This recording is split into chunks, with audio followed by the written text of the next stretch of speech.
intentionally calming and boring bedtime story, perfect for falling asleep. Enjoy. For the best experience, I recommend lowering the volume until my voice is just a whisper, barely audible. This will make the journey even more relaxing and soothing. The images on screen are only gentle guides, but the true magic happens when you close your eyes and let your imagination bring the story to life. Support the channel by liking and subscribing.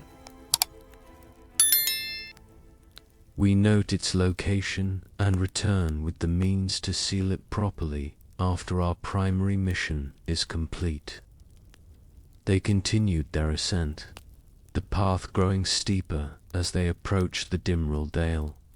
By late afternoon, they reached a vantage point that offered their first view of their destination, a high valley nestled among the mountain's eastern faces, dominated by a long, narrow lake of dark water that reflected the surrounding peaks with mirror-like perfection. Culdsorum Arister identified it, the Mirrormere, sacred to the dwarves, since during the Deathless First looked into its waters and saw stars reflected in daylight, taking it as a sign to establish his kingdom beneath these mountains.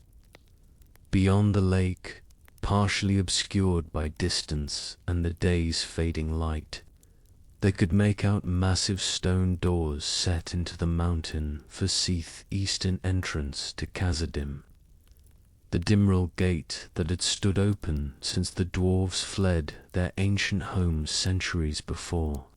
They made camp for the night in a sheltered hollow, deciding against approaching the gate until morning. Better to enter with full light and rested bodies, Elrond advised. Once inside, we may find no safe place to rest until our mission is complete.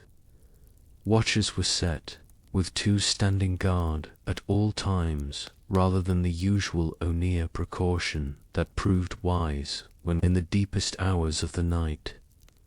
Amda and Glorfindel detected movement on the slopes above their position, not the random wanderings of nocturnal creatures, but the deliberate progress of something large and purposeful, moving with surprising stealth for its size. It circles our position, Glorfindel reported when he woke Torian for the final watch, never approaching directly, but maintaining awareness of our location. I caught only glimpses, a darker shadow against the night, moving between outcroppings of rock. Voidwalker, Torian asked, immediately alert. Perhaps, Glorfindel allowed, though larger than those you described from previous encounters, and it moves differently, less fluid, more deliberate, as if each step requires conscious decision rather than natural motion. They maintained heightened vigilance through the remainder of the night, but the mysterious watcher made no move to approach their camp. When dawn finally broke, Nendor scouted the slopes where the creature had been observed, finding only faint impressions in the soil too indistinct to identify with certainty, but suggesting something bipedal and heavy had indeed passed that way. They broke camp efficiently, eager to reach the Dimrill Gate before their nocturnal observer potentially returned with reinforcements. The final approach took them past the Mirrormere, its waters still and dark in the morning light. Tradition held that those of Durin's line could see stars reflected in its surface even at midday.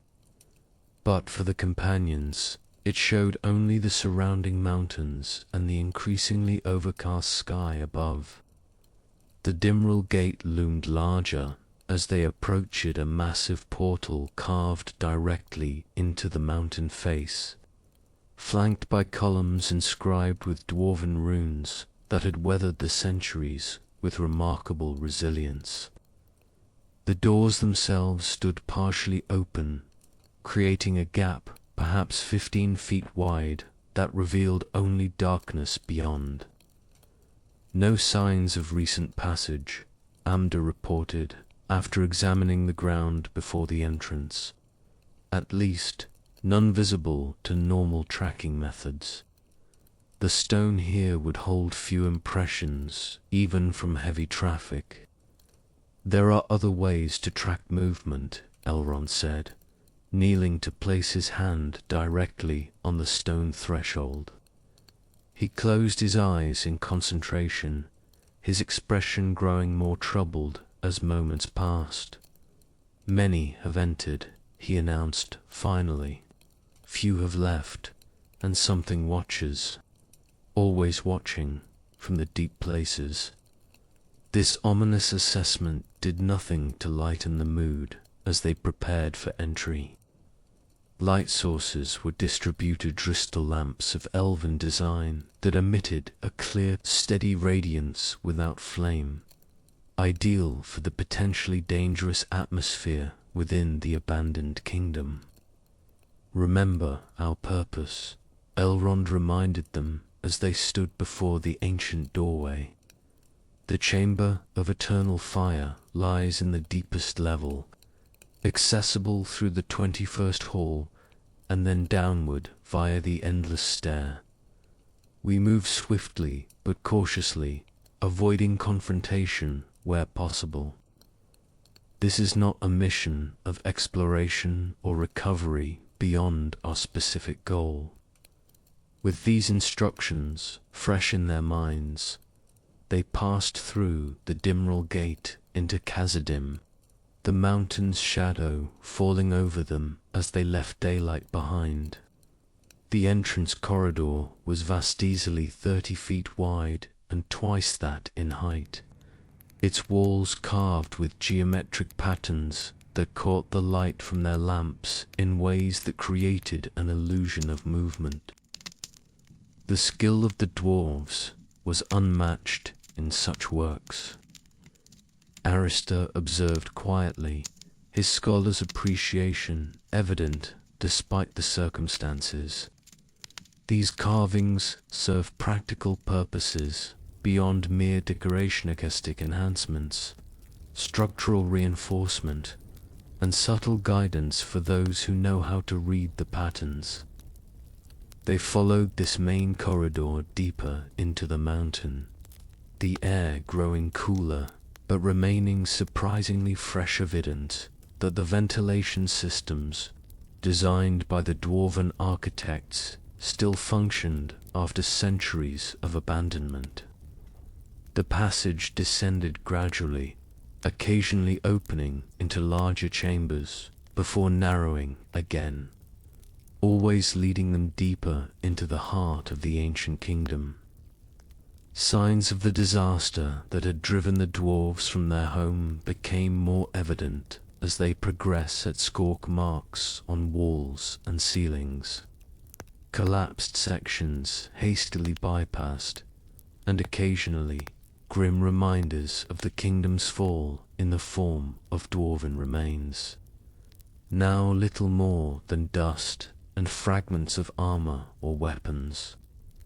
They fled in haste, Glorfindel observed after they passed a chamber containing what appeared to be an abandoned workshop. Tools still laid out as if their owners had simply stepped away momentarily rather than fleeing for their lives. Whatever drove them out came suddenly, giving them no time to collect even valuable equipment. Durin's bane, Arista said quietly. The records speak of it being awakened by miners who delved too greedily and too deep. It rose from the lowest levels, driving all before it with fire and shadow. The mention of fire and shadow caused a momentary silence to fall over the company. If a Balrog truly dwelt in the depths they now approached, their mission had just become significantly more dangerous than already anticipated. They continued their descent, following the main passage as it wound deeper into the mountain.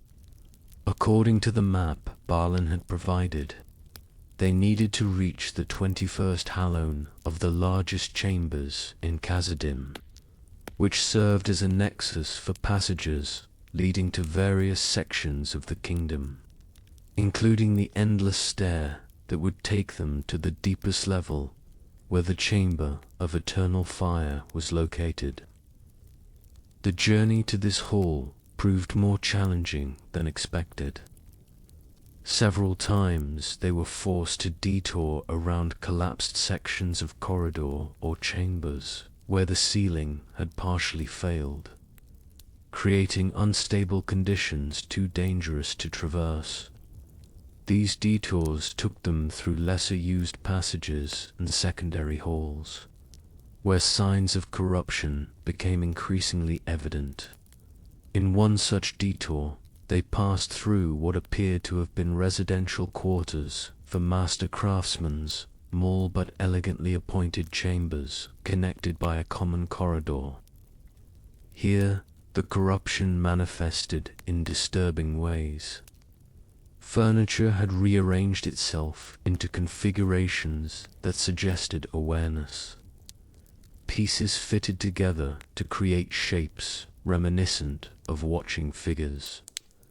Metals that should have long since tarnished gleamed with unnatural luster, their surfaces rippling slightly when observed from the corner of the eye. The void's influence reaches even here, Elrond observed grimly. Not as strongly as in the lands directly affected by the relics, but present nonetheless. Could the flame we seek be similarly affected? Torian asked, voicing the concern that had begun to form as they witnessed these manifestations. Unlikely, Elrond replied after consideration. The flame from All's forges contains power from the creation of Arda itself, direct gift from one of the Valar to their chosen children. Such power would resist corruption, perhaps even act as a counter to it in limited ways. This reassurance provided some comfort as they continued their journey through the abandoned kingdom. They encountered no living creatures during this initial descent, though evidence of occupation was occasionally visibly crude camps established in defensible chambers, refuse left by beings with little concern for their surroundings, and in one particularly troubling instance, a chamber whose walls had been covered with symbols similar to those they had observed around the corrupted lands near the western ruins. Recent work, Amda noted, examining the markings closely without touching them. The pigment remains vibrant, unclouded by dust or decay. Void script, Erister identified it, similar to what we found in the ruins where Morathiel was bound, but more coherent, as if whoever created these had greater understanding of the language and its purpose. Can you read it? Elrond asked, studying the symbols with evident concern. Not fully, Erister admitted, but certain patterns recur that suggest invocation or summoning. This appears to be a working, in-progress attempt to create a stable connection between our world and the void. Another focus point, Torian realized. Like the twisted grove we passed in the foothills, but constructed rather than grown, and potentially more dangerous for being deliberately crafted rather than merely shaped from existing materials, Elrond added. We should proceed with increased caution. Whoever created these markings may still be nearby. They left the disturbing chamber behind, continuing their descent with heightened vigilance.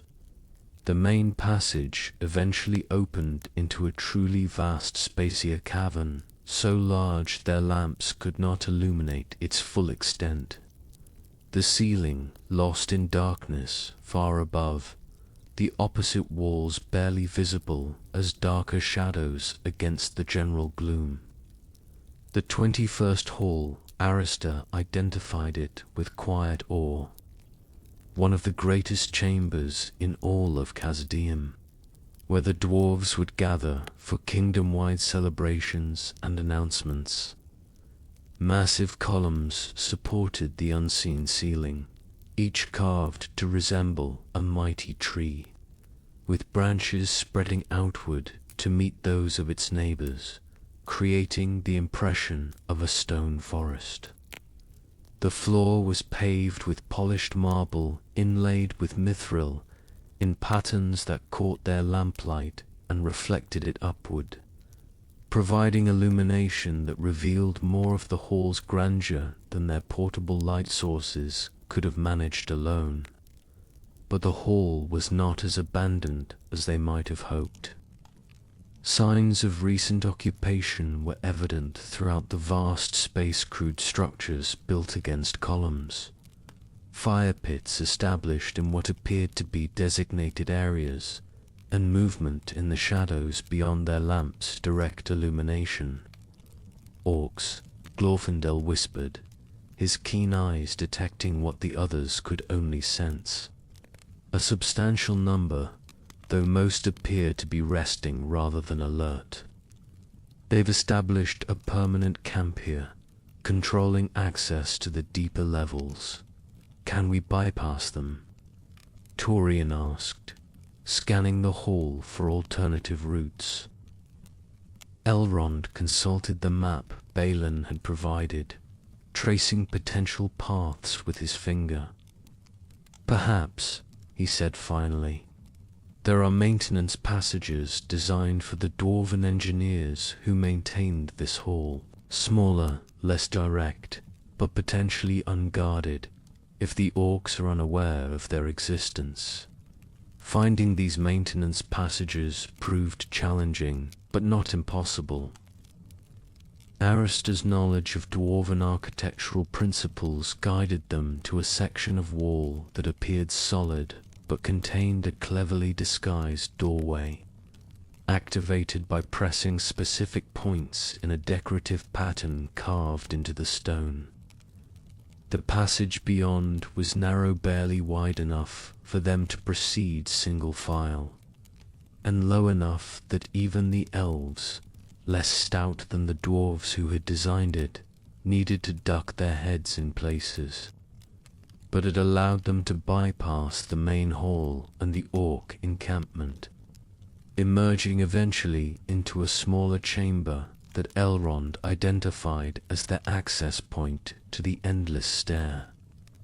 From here, we descend to the deepest level, he explained, indicating a spiral staircase carved directly into the living rock of the mountain. The Chamber of Eternal Fire lies 7 levels below, at the very foundation of Khazad-dûm.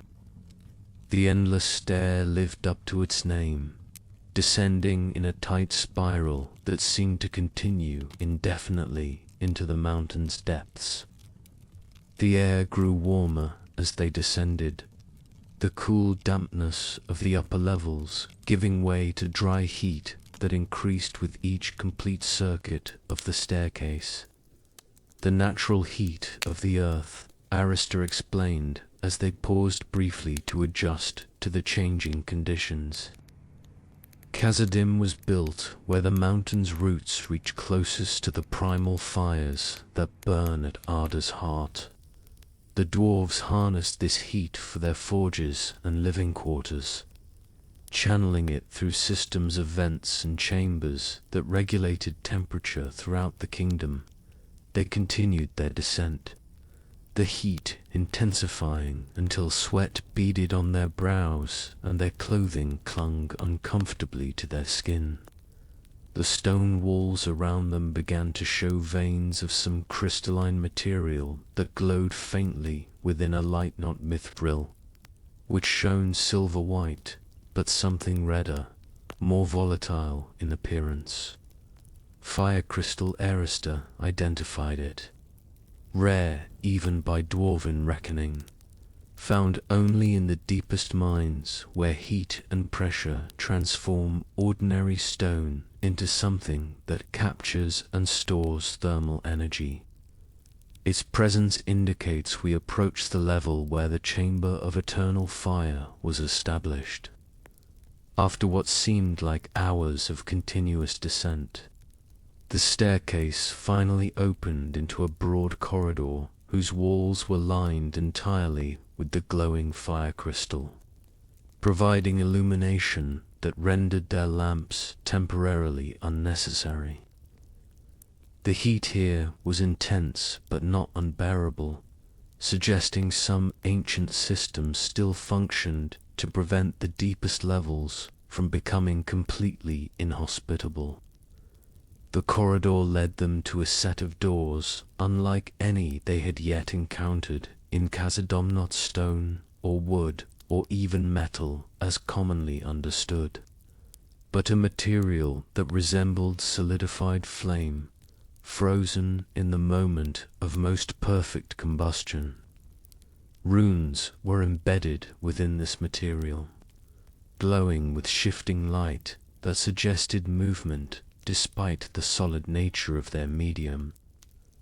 The entrance to the chamber of eternal fire, Elrond confirmed, studying the doors with evident respect for their creator's skill, forged by Durin himself, according to dwarven legend, using techniques taught directly by Orla. "How do we open them?" Torian asked, seeing no obvious mechanism, no handles, hinges, or keyholes visible in the seamless surface. "The runes provide the key," Arista replied, examining the glowing symbols carefully. "They form a riddle or password, typical of dwarven security for their most sacred spaces." He traced the patterns with his finger, careful not to touch the door itself. It appears to be a variation on a common dwarven greeting, but inverted in meaning. "Speak, friend, and enter" becomes something closer to "silent respect grants passage." Silence as the key, Elrond mused, appropriate for approaching a sacred flame. The dwarves understood that some powers demand reverence rather than proclamation. Following this insight, they stood in respectful silence before the doors, maintaining the quiet for several long moments. Gradually, almost imperceptibly at first, the material of the doors began to shift, not opening in the conventional sense, but rather transforming from solid to semi-transparent, creating an opening that rippled like heat haze above Summerstone. "Remarkable," Arista breathed as the transformation completed. "The doors don't move. They change state entirely, allowing passage without disturbing the chamber's integrity. They passed through this unusual opening one by one, the sensation similar to walking through extremely thick air rather than solid matter. The chamber beyond justified such extraordinary protection, perfectly circular space, perhaps 100 feet in diameter, its walls lined with the same fire crystal that had illuminated the corridor, but here cut and arranged in patterns that focused and amplified its light toward the chamber's center. And at that center, floating above a pedestal of dark stone, veined with mithril, burned the flame they sought, not resting upon any visible fuel source, not touching the pedestal itself, but hovering in perfect suspension a few inches above its surface. Unlike ordinary fire, this flame burned with absolute stability, neither flickering nor wavering despite the movement of air created by their entrance. Its color shifted constantly through the spectrum of fire, from deepest blue at its core to brilliant white at its edges, with every shade of red, orange, and yellow between.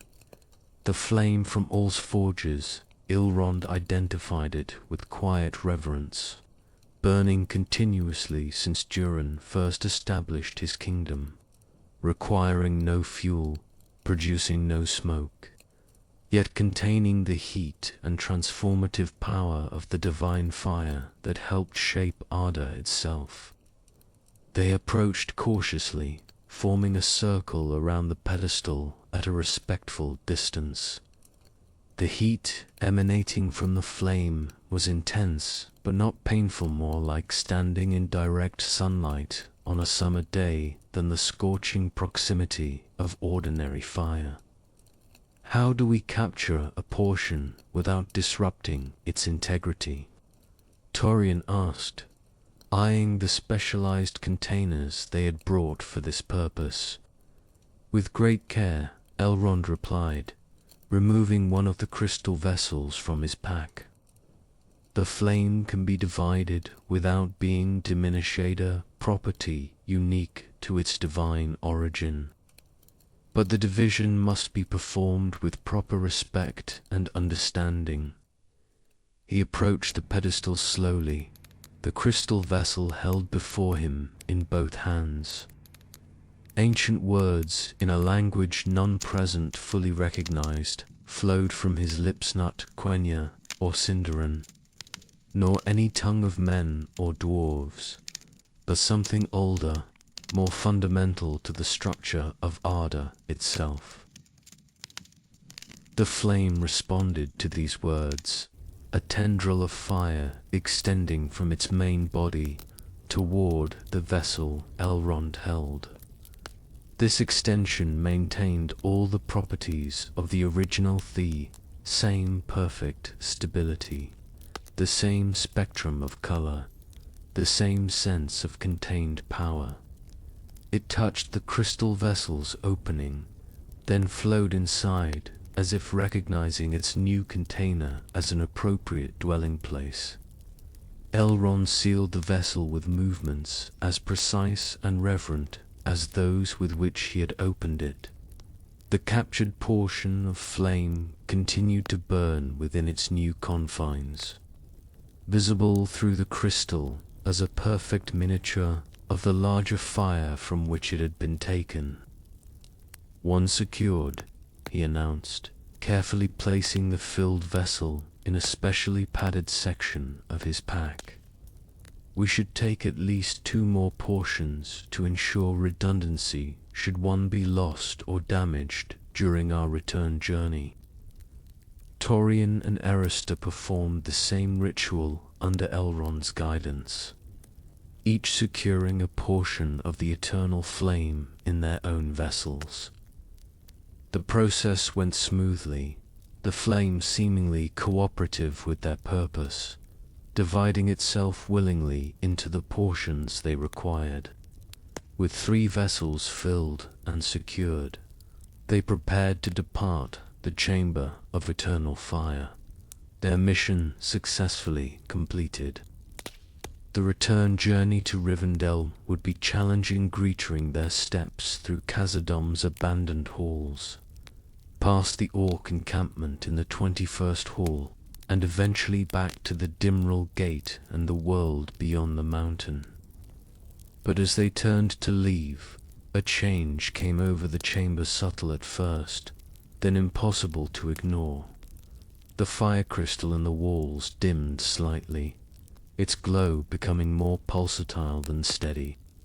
The air grew heavier, more difficult to breathe, as if some pressure had been added to the already considerable heat. Something approaches, Glorfindel warned, his hand moving to his sword hilt. Something aware of our presence and purpose. They formed a defensive circle, backs to the pedestal that held the eternal flame, weapons ready as they scanned the chamber's perimeter. The entrance through which they had come remained open, the door's unusual material still in its semi-transparent state. But beyond it, In the corridor they would need to traverse to reach the endless stair. Shadows, moving deeper darkness against the fire crystal's dimming light.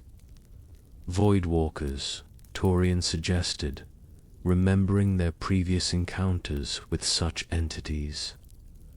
No, Elrond replied, his voice tight with recognition of something far worse, something older, something that has dwelled in these depths since the dwarves fled, feeding on the mountain's heat and darkness.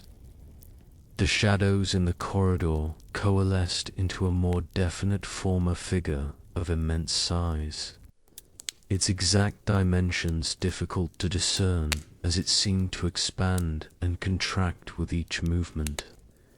It approached the chamber's entrance with deliberate slowness, as if savoring their growing realization of what they faced. Durin's Bane Erister whispered, naming the ancient horror that had driven the dwarves from their kingdom centuries before. The Balrog that was indeed what approached paused at the threshold of the chamber of eternal fire, its form becoming more distinct as it gathered itself.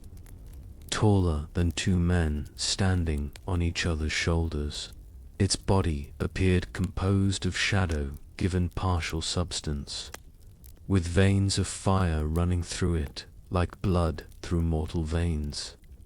Great wings of smoke and darkness extended from its shoulders, and in one hand it held a sword of flame, in the other a whip that seemed to be woven from strands of pure shadow. "It cannot enter," Elrond observed, noting how the creature hesitated at the chamber's entrance. The flame from All's forges represents a power antithetical to its natural reminder of the light it abandoned when it followed Morgoth into darkness. This observation, while temporarily reassuring, presented an obvious problem. Could not remain indefinitely in the chamber of eternal fire. Yet to leave meant confronting one of the most terrible creatures of the Elder Days, a being that had slain countless elves and men during the wars against Morgoth. "We need another exit," Torian said, scanning the chamber for any sign of an alternative passage. "There," Amda called, indicating a section of wall between two particularly large formations of fire crystal. The airflow suggests a passage beyond, though concealed from casual observation. Closer examination revealed he was correcter. Narrow opening had been constructed between the crystal formations, designed to blend seamlessly with the chamber's overall architecture. Beyond it lay a passage that appeared to ascend rather than descend, its walls lined with the same fire crystal as the main chamber, though in less elaborate arrangements. "A maintenance access," Erister suggested, "or perhaps an emergency exit created by the dwarves who tended the eternal flame. Regardless of its original purpose, it offers our best chance of avoiding direct confrontation." Elrond decided, "We take this route and hope it leads eventually to the upper levels." They moved quickly to this alternative exit, keeping the Balrog in view as they did so. The creature remained at the chamber's main entrance, its form shifting restlessly as if searching for some way to overcome the barrier that prevented its entry. When it observed their movement toward the concealed passage, it let out a roar of frustration and rage that shook dust from the ceiling and caused the fire crystal to pulse more rapidly in response. "It knows what we've taken," Glorfindel observed grimly, "and what we intend to do with it. All the more reason to move swiftly," Elrond replied. through the passage. Now, while it remains unable to follow directly, they entered the narrow passage in single file, Amda leading with one of their crystal lamps held high, Nenda taking the rear position to watch for pursuit. The passage ascended steeply, sometimes via carved steps, other times along smooth inclines that required careful footing to navigate safely. The fire crystal lining its walls provided some illumination, though less consistently than in the main chamber, creating pools of light separated by stretches of near darkness. Behind them, the Balrog's roars continued, now accompanied by sounds of destruction, stone cracking, crystal shattering, as if the creature sought to bring down the entire chamber in its rage at being denied its prey. It cannot reach the eternal flame directly, Arista explained as they hurried upward. But it can damage the chamber that contains it, perhaps hoping to flush us out or block our escape routes. The passage continued its ascent, occasionally branching or opening into small chambers that appeared to be monitoring stations or rest areas for the dwarves, who had once maintained the deeper levels. They followed what seemed to be the main route, always choosing the path that led upward when presented with options. After what felt like hours of continuous climbing, though likely much less time had actually passed, they emerged into a larger chamber that Arista identified as part of the mining complex that had inadvertently awakened Durin's Bane centuries before. "We've ascended several levels," he observed, consulting the map as best he could in the limited light, "but we're not on any of the main thoroughfares shown here. This appears to be part of the deepest mining operation, abandoned even before the Balrog was disturbed.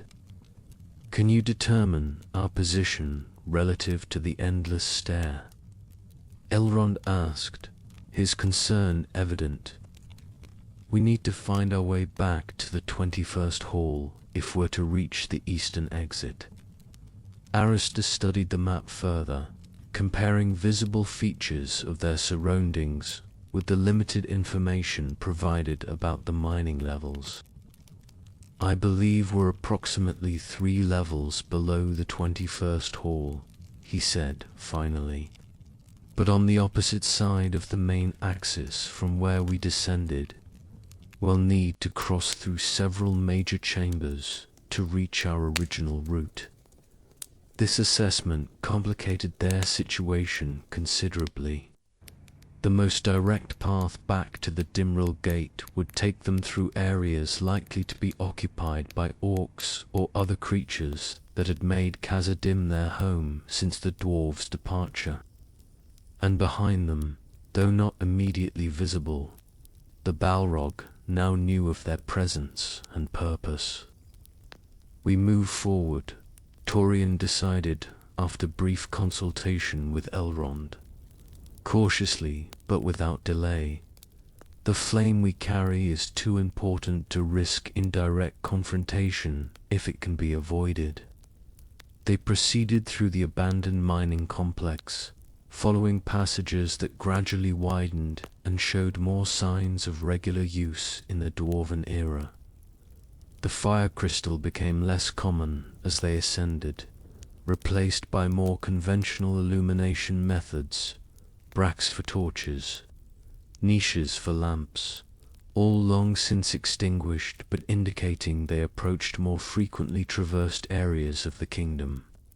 Their progress was interrupted by a distant but powerful tremor that shook dust from the ceiling and caused small stones to clatter down around them. The vibration continued for several seconds, then subsided, leaving an ominous silence in its wake. "The Balrog," Glorfindel said grimly, It seeks to reach us by more direct means than following our exact path. It knows these depths better than we ever could, Elrond agreed. We must assume it will attempt to intercept us before we reach the upper levels. This sobering assessment added urgency to their already swift pace. They continued upward, the passages now showing clearer signs of the kingdom's sudden abandonment, tools left where they had fallen. Carts half loaded with ore or building materials, personal effects scattered as if dropped in haste by fleeing workers. They reached a junction where 3 passages converged, each leading in a different direction. Arista consulted the map again, tracing potential routes with his finger. The leftmost passage should lead eventually to the lower market halls, he determined. From there, we can access the grand staircase that connects to the 21st hall. It's not the most direct route, but it avoids the deepest mining operations where the Balrog might most easily intercept us. They took this recommended path, the passage gradually widening into a proper corridor with worked stone walls and a paved floor. Signs in Khuzdel, the secret language of the dwarves, marked intersections and identified chambers, day-passed workshops, storerooms, and eventually the lower market halls Arista had mentioned. These halls would have been impressive spaces in the kingdom's Hedaya, series of interconnected chambers with high ceilings supported by carved columns. Walls lined with alcoves that once housed vendors selling goods from all levels of Khazad-dûm. Now they stood empty and silent, dust covering abandoned stalls and counters. The only movement that of the companions as they passed through this ghost of dwarven commerce. They had nearly crossed the largest of these market halls when Nendor, still maintaining rear guard, gave a low warning whistle. "Movement behind us," he reported quietly. "Multiple entities, moving with purpose rather than random wandering." Torian signaled for the company to take cover among the abandoned market stalls, extinguishing their lamps to avoid detection. From this concealment, they observed a group of orcs enter the hall from the passage they had recently traversed, a patrol of perhaps 15 warriors, armed with crude but effective weapons and led by a particularly large specimen whose scarred hide suggested considerable battle experience. "They follow our trail," Amda whispered, noting how the patrol's leader occasionally knelt to examine the dust-covered floor where their footprints were faintly visible. "Not randomly patrolling, but tracking our specific movement." "The Balrog may have alerted them," Arista suggested, using them as extensions of its awareness throughout the kingdom. This possibility was concerning, but not entirely surprising. Orcs had long served greater powers of darkness, from Morgoth himself to his lieutenant Sauron.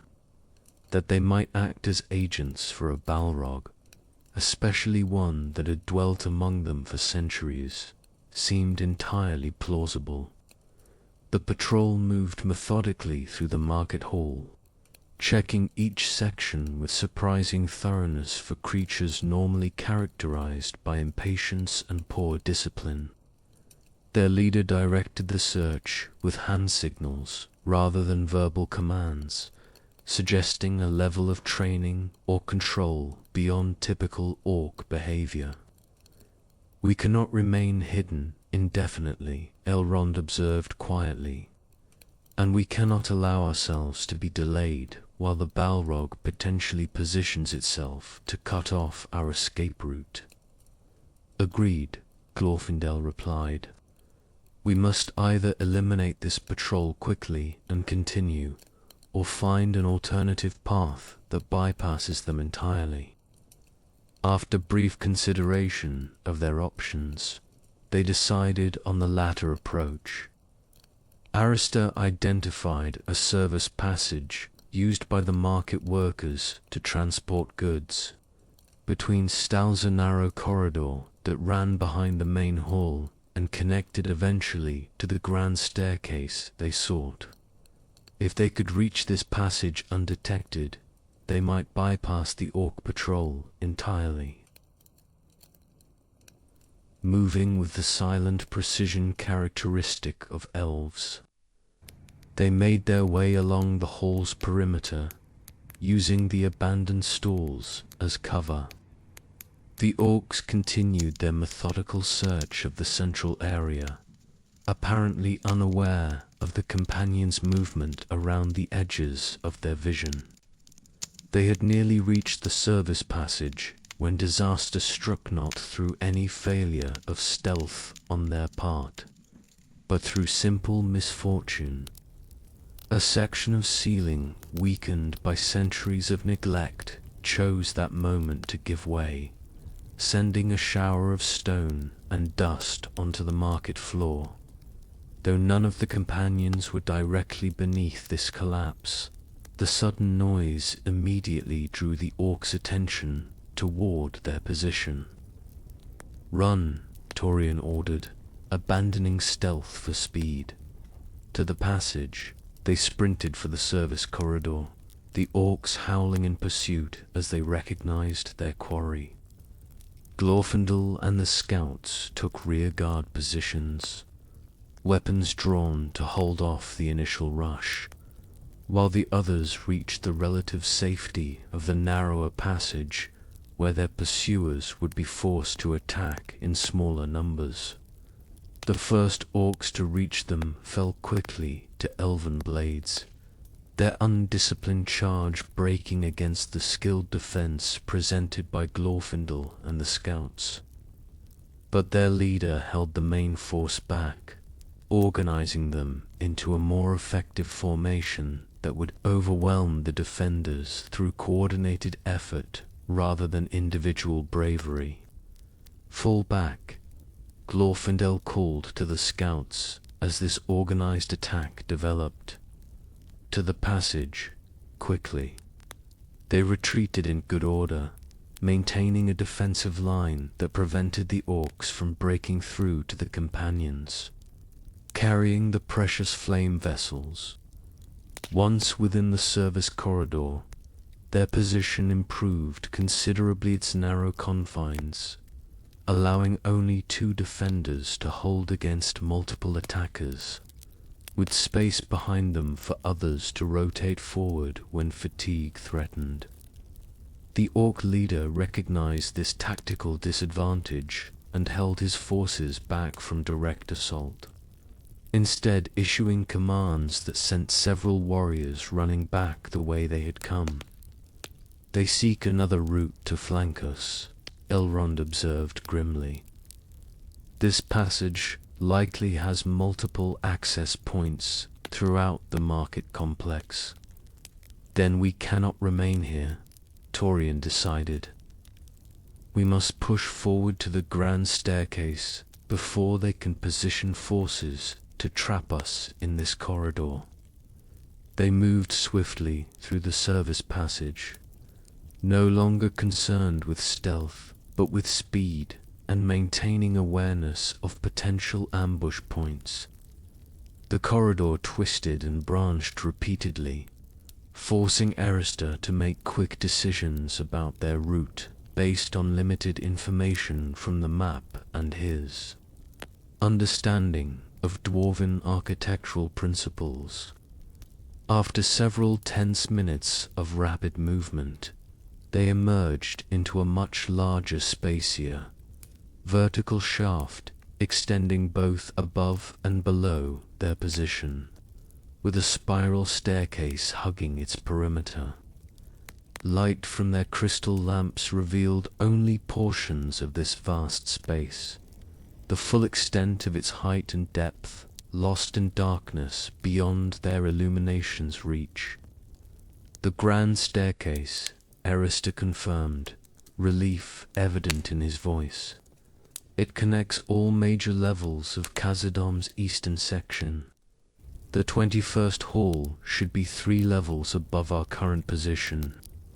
They began their ascent, maintaining a swift pace despite the growing fatigue of their long journey through the abandoned kingdom. The staircase itself was a marvel of dwarven engineering, stepped perfectly level and sized for comfortable use despite the spiral configuration, with a low wall on the inner edge preventing accidental falls into the central shaft. They had completed perhaps 1 full circuit of the spiral, ascending approximately 1 level, when sounds of pursuit reached them from below, the harsh voices and heavy footfalls of orcs entering the stairwell from the service passage they had recently traversed. "They follow still," Nendor reported from his position at the rear of their line. "At least a dozen, moving quickly, and more may join from other access points," Elrond added. The grand staircase would have connections to multiple sections of each level. This prediction proved accurate as they continued their ascent. At the 2nd level, a group of orcs emerged from a connecting passage ahead of them, forcing Glorfindel and Amda to clear a path through these new opponents, while the rest of the company maintained their upward progress. The fighting was brief but intense, the confined space of the staircase limiting both sides' ability to bring numbers to bear effectively. 2 more levels, Arista encouraged as they pushed past this obstacle, leaving several orc bodies tumbling down the central shaft. The 21st hall connects directly to the eastern passage that will lead us to the Dimral Gate. Their pursuers continued to grow in number, with orcs joining the chase from multiple levels as word of their presence spread throughout whatever command structure governed these creatures. But the companions maintained their lead. The superior conditioning and determination of elves, allowing them to outpace their less disciplined opponents. They reached the level of the 21st hall with their formation intact. Though all showed signs of the grueling journey through Khazad-dûm's depth-scothing, soaked with sweat from the heat of the lower levels. Minor injuries from brief skirmishes with orcs, and the inevitable fatigue of continuous movement through challenging terrain. The passage connecting the grand staircase to the 21st hall was broader than the service corridors they had traversed. A proper thoroughfare designed for regular traffic between major sections of the kingdom. They moved along it swiftly, the sounds of pursuit growing more distant as they increased the gap between themselves and the main body of orcs. But as they approached the hall itself, a new concern presented itself. The maintenance passage they had used earlier to bypass the orc encampment would now be behind them, on the hall's opposite side. To reach the eastern exit, they would need to cross directly through the vast open space where they had previously observed numerous orcs, established in what appeared to be a permanent settlement. "We have little choice," Elrond observed, as they paused at the passage's end to assess the situation. "We must cross the hall as swiftly as possible, avoiding engagement where we can, but fighting through if necessary. The flame vessels must be protected above all else," Torian reminded them. "Elrond, Arista and I will maintain center positions." The rest form a perimeter defense as we move.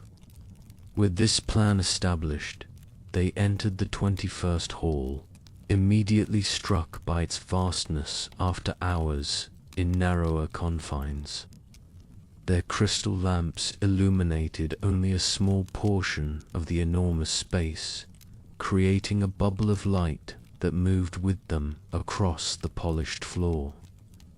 The orc encampment appeared largely deserted, suggesting most of its inhabitants had joined the pursuit through the lower levels.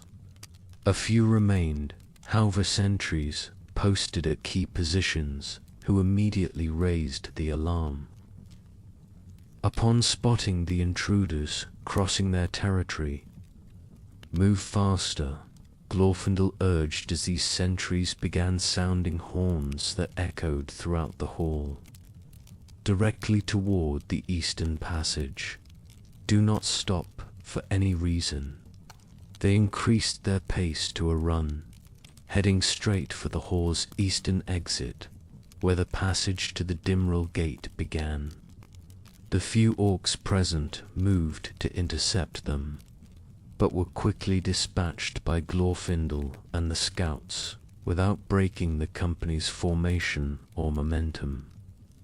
They had covered perhaps half the distance across the hall when a new sound reached them, not the disorganized clamor of pursuing orcs, but a deeper, more resonant vibration that seemed to emanate from the very stone beneath their feet. The polished floor trembled slightly, causing ripples in the reflective surface that distorted the patterns inlaid with mithril. "The Balrog comes," Glorfindel warned, recognizing the sensation from ancient memory. "It has found a way to the upper levels." This dire news lent even greater urgency to their flight. They sprinted across the remaining distance. The eastern passage, now clearly visible ahead, a dark opening in the hall's far wall that represented their path to freedom from the mountain's depths. They had nearly reached this exit when the Balrog made its appearance senate from behind them, as might have been expected, but from a side passage that connected the 21st hall to other major chambers of Khazad-dûm. It emerged with deliberate slowness, its massive form seeming to expand as it entered the larger space, wings of shadow and smoke unfurling to their full extent. "Do not stop," Elrond commanded, as several of the company faltered at this terrifying sight. "Directly to the passage. The creature seeks to cut off our escape, not engage us immediately." This assessment proved accurate. The Balrog moved to position itself between them and the eastern exit, its pace measured but inexorable, like a predator confident in its ability to intercept fleeing prey. The flamed sword in its right hand blazed higher as it advanced, casting a red glow across the hall that overwhelmed the softer light of their elven lamps. "We cannot reach the passage before it blocks our path," Torian observed grimly. "We must find another way out, or stand and fight." "There," Amda called, indicating a smaller opening in the wall, perhaps 30 yards to their right. A secondary passage, likely connecting to the same eastern route beyond the hall. "That becomes our exit," Elrond decided immediately. "Change course. To the right passage, quickly." They altered their direction, angling away from the Balrog's direct path, while still maintaining their swift pace. The creature seemed momentarily confused by this change, hesitating before adjusting its own course to continue the interception. This brief hesitation proved crucial, allowing the companions to reach the secondary passage before the Balrog could cut them off. They entered the narrower corridor at a run, its confines too small for the massive creature to follow directly. The roar of rage that echoed behind them suggested it would not abandon the pursuit so easily.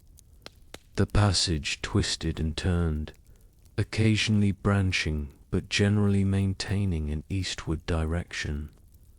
Arista led them based on his understanding of dwarven design principles, choosing paths that seemed most likely to connect eventually with the main eastern route.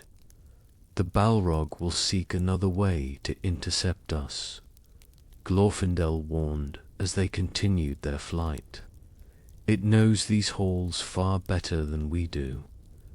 Then we must reach the Dimral Gate before it finds that opportunity, Torian replied.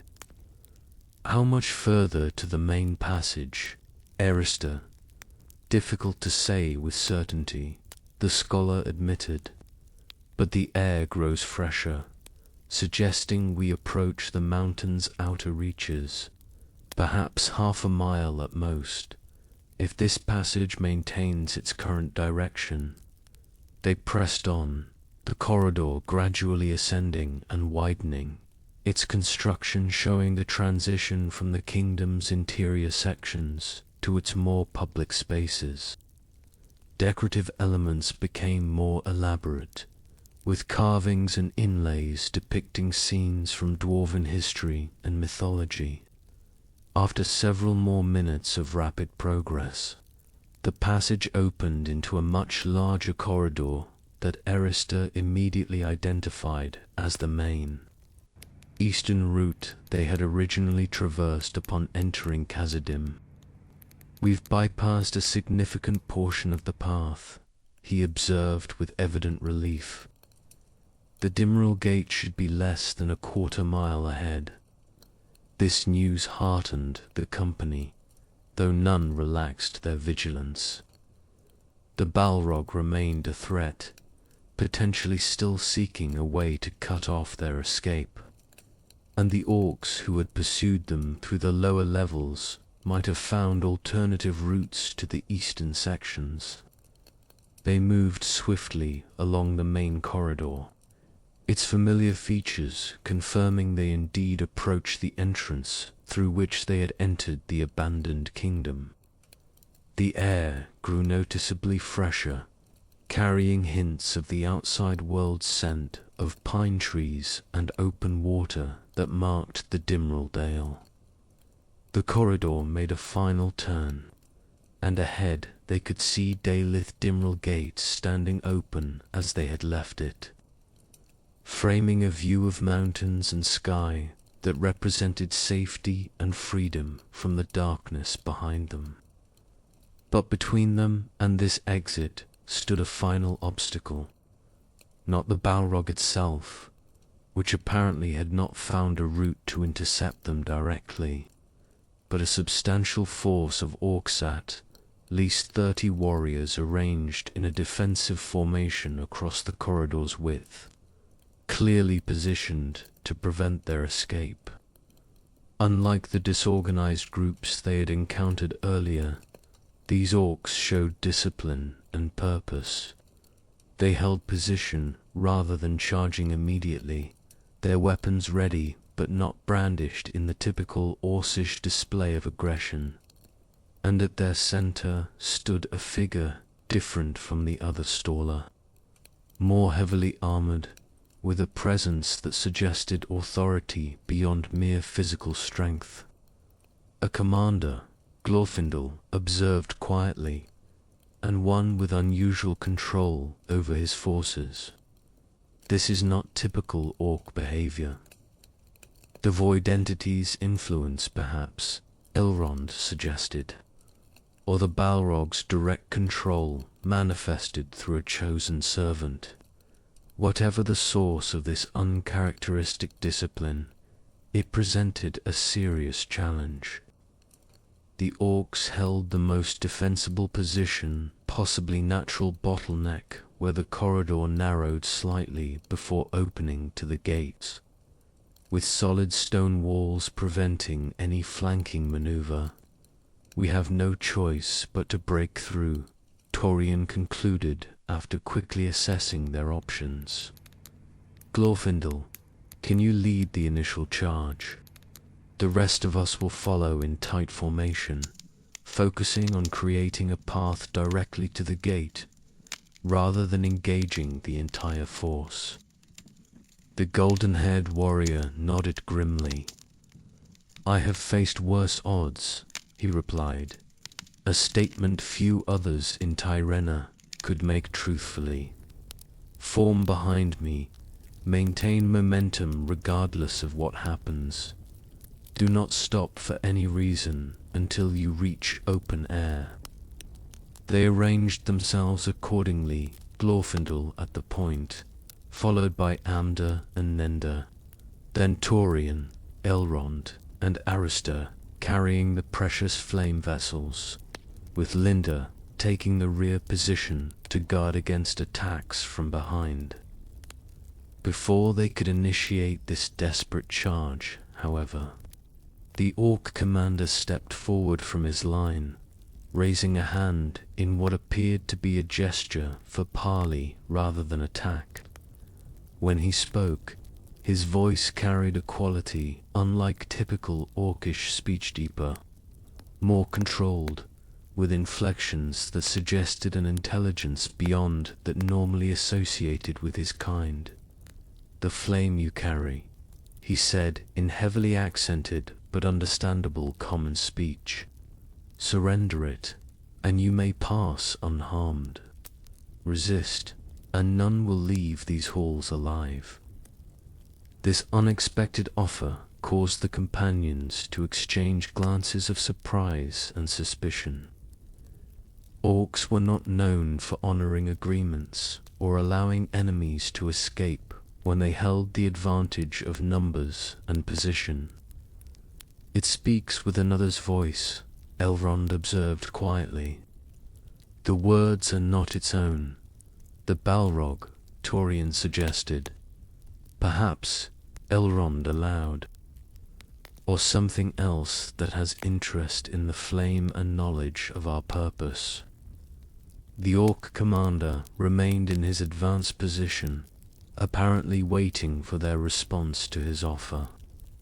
Behind him, his forces maintained their disciplined formation, weapons ready but not yet engaged. We cannot surrender the flame, Torian stated firmly. Its purpose is too important, the consequences of failure to dire. Then we proceed as planned, Glorfindel confirmed, adjusting his grip on his ancient sword, a weapon that had tasted the blood of Morgoth's servants in ages past. On my signal, charge directly for the gates. Do not slow, do not stop, regardless of what happens. The companions tensed, ready to follow this desperate plan. But before Glorfindel could give the signal to advance, a new development altered the situation entirely. A tremor ran through the stone beneath their feet, not the heavy vibration that had announced the Balrog's approach, but a sharper, more localized shaking, accompanied by a sound like distant thunder. The Orc commander turned his head slightly, distracted by this unexpected phenomenon. In that moment of inattention, the corridor behind his forces erupted in chaos. A section of wall collapsed inward, sending stone fragments and dust billowing into the passage. And through this newly created opening poured a force of armored warriors, their weapons and armor gleaming in the dim light, their battle cries echoing off the ancient stone in a language not heard in these halls for centuries. Dwarves, Arista exclaimed in astonishment. The dwarves have returned to Khazad-dûm. Indeed, the newcomers were unmistakably dwarven warriors stout, powerfully built fighters wielding axes and hammers with devastating effect against the suddenly outflanked orcs.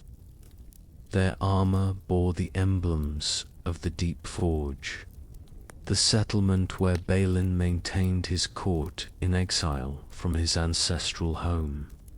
The orc formation collapsed into disarray, caught between two threats and suddenly uncertain which presented the greater danger. Their commander shouted orders, attempting to reorganize his forces to face both directions, but the surprise of the dwarven attack had already broken the unnatural discipline that had characterized their earlier behavior. Now, Glorfindel called, seizing the opportunity presented by this unexpected intervention. Straight through to the gate, they charged forward, cutting through the disorganized orcs with renewed determination. The dwarves, recognizing allies in this fight, adjusted their own attack to create a corridor through which the companions could pass, their heavy weapons clearing orcs from the path with brutal efficiency. Torian found himself fighting alongside a particularly massive dwarf, whose armor marked him as a captain or lord among his kind. The dwarf's warhammer swept orcs aside with each powerful swing, creating space for the companions to advance toward the gate now clearly visible ahead. Balin sends his regards. The dwarf called in accented common speech between hammer blows, and apologizes for the delay in our arrival. Your timing is impeccable, nonetheless, Torian replied, dispatching an orc that had slipped past the dwarf's guard. The flame is secured. We make for Rivendell with all speed. Then go, the dwarf commander urged. We will hold this position and cover your retreat. Our kinsmen have secured the dale beyond the gate. With this assurance, the companions redoubled their efforts to reach the exit. The combined assault of elves and dwarves had broken the orc force completely, survivors fleeing deeper into the mountain rather than maintaining their blocking position. They reached the Dimril Gate at last, passing through its massive opening into the blessed daylight beyond. The Dimril Dale spread before them, its beauty heightened by the contrast with the darkness they had just escaped. The Mirror reflected the afternoon sun, its surface disturbed only by a gentle breeze that carried the scent of pine and clean mountain air. As promised, more dwarven warriors awaited them outside a substantial force that had established defensive positions around the gate, clearly prepared to hold this ground against any pursuit from within the mountain. Their leader approached as the companions emerged, removing his helmet to reveal a face Torian recognized immediately. Balin, he greeted the dwarf lord with genuine pleasure despite their exhausted state. Your arrival was most timely. How did you know of our need? The Watcher contacted me, Balin replied, his weathered face breaking into a smile beneath his white beard. Appeared in my chambers at the Deep Forge 3 days past, speaking of your mission and the danger you would face. I gathered what forces I could on short notice and marched immediately. You have our deepest gratitude, Elrond said formally, inclining his head to the dwarf lord. Without your intervention, our escape would have been far more costly, if possible at all. The debt is ours to repay, Balin responded. You risk everything to contain a darkness that threatens all free peoples of Tyrena. The least we could do was provide some small assistance in your hour of need. This exchange was interrupted by a commotion from the gate behind them. The dwarven rearguard emerged in good order, their commander calling for the outer positions to be reinforced immediately. The Balrog, Torian asked, fearing the ancient horror had found a way to pursue them even to the mountain's entrance. No, the dwarf captain replied grimly, but something nearly as concerning. The orcs rally under new leadership, not their own kind, but creatures of shadow that appeared suddenly among them, directing their movements with unnatural precision.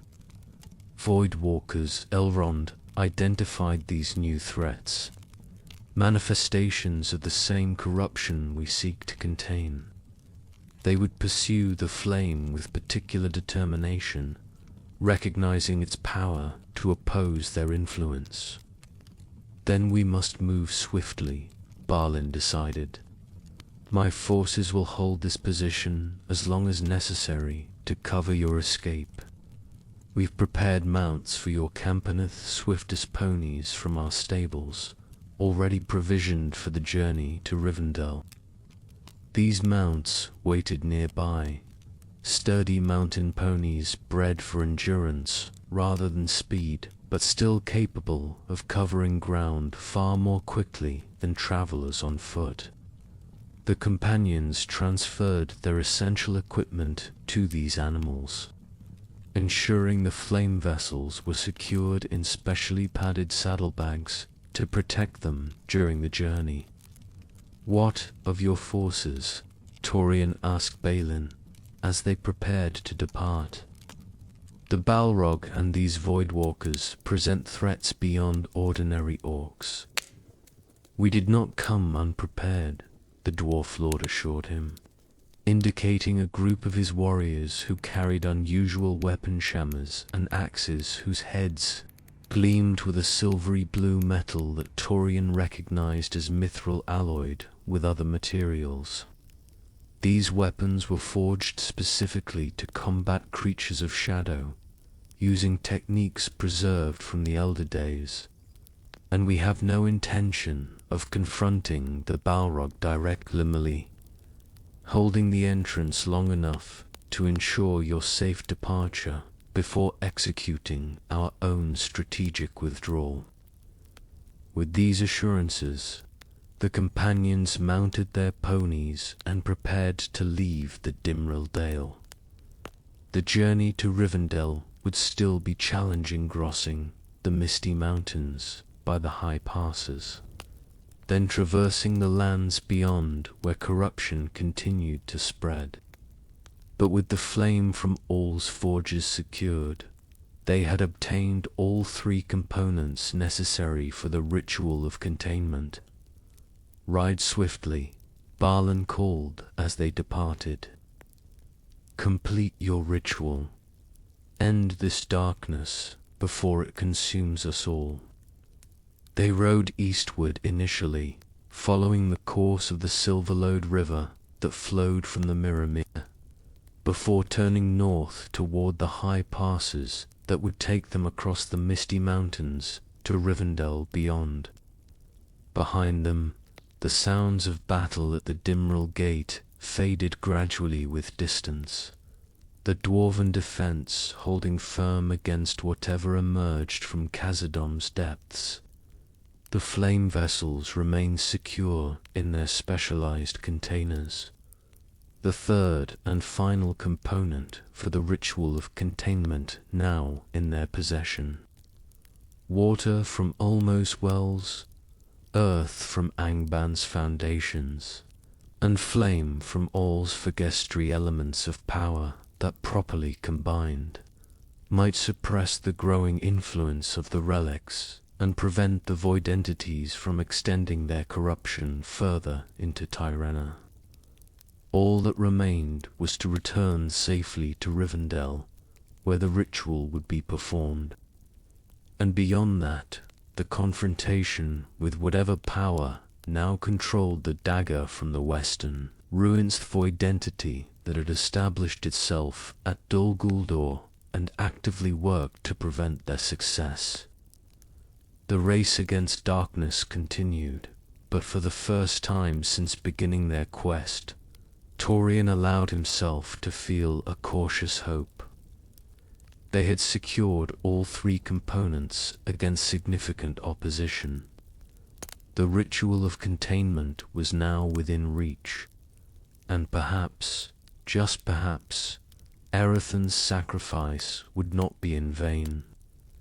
The journey back to Rivendell proved less perilous than their venture into Khazad-dûm, though not without challenges.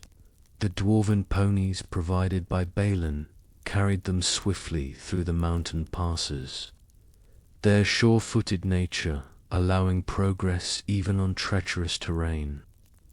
Behind them, occasional sounds of battle echoed from the Dimral Gate, suggesting Balin's forces continued to hold against whatever emerged from the abandoned kingdom's depths. They traveled primarily at night, when the corruption's influence seemed somewhat diminished and creatures serving the darkness were less active.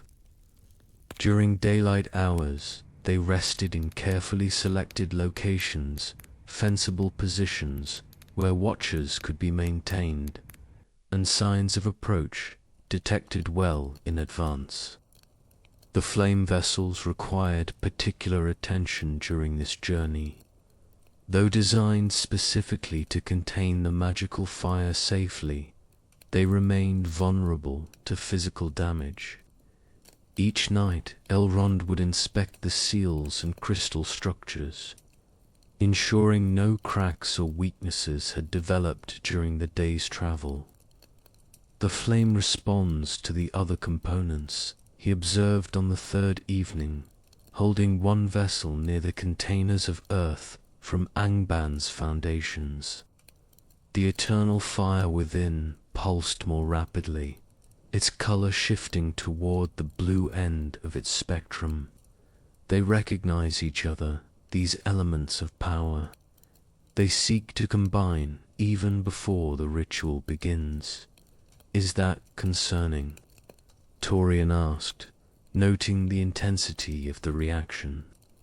Not necessarily, Elrond replied thoughtfully, but it suggests the ritual itself may be more dynamic than anticipated. The components want to join to fulfill their purpose. Our task will be directing that joining toward our specific goal rather than allowing it to occur naturally. This assessment added another layer of complexity to their already challenging mission. The ritual of containment, as described by the Watcher, required precise timing and careful manipulation of the three components. If those components themselves exhibited a will or tendency toward combination, controlling that process would demand even greater focus and skill. They reached the western foothills of the Misty Mountains on the 5th day after leaving Khazad-dûm, the terrain gradually softening as they descended toward the lands that would eventually lead to Rivendell. Here, signs of the corruption's spread became more evident, again twisted vegetation, animals moving with unnatural coordination, and occasionally patches of ground that pulsed with subtle wrongness. The influence extends further than when we departed, Arister observed as they passed a stream whose waters ran black for several yards before clearing again. The void entity at Dol Guldur continues its work, using the dagger's power to accelerate the corruption's spread. All the more reason to complete our mission without delay, Elrond replied. The ritual of containment must be performed before these manifestations grow beyond our ability to counter. They encountered no direct opposition during this portion of their journey. though the scouts reported increased movement in the surrounding landscreatures, traveling with apparent purpose rather than merely wandering, all heading towards some destination not immediately evident. They converge on something, Amda reported after scouting ahead on the 6th evening. Not us specifically, our paths would be more direct if we were their target, but something draws them eastward and southward. Dol Guldur, Torian suggested, the void entity gathering its forces, perhaps in preparation for some new offensive, or in response to Illaron's attack. Glorfindel added, if the Woodland Realm's forces have engaged the entity directly, it might be summoning reinforcements from across Tyrena. This possibility added urgency to their already swift pace. If Illaron's diversionary attack had indeed drawn the void entity's attention, they needed to complete the ritual of containment before that attention could turn back to preventing their success.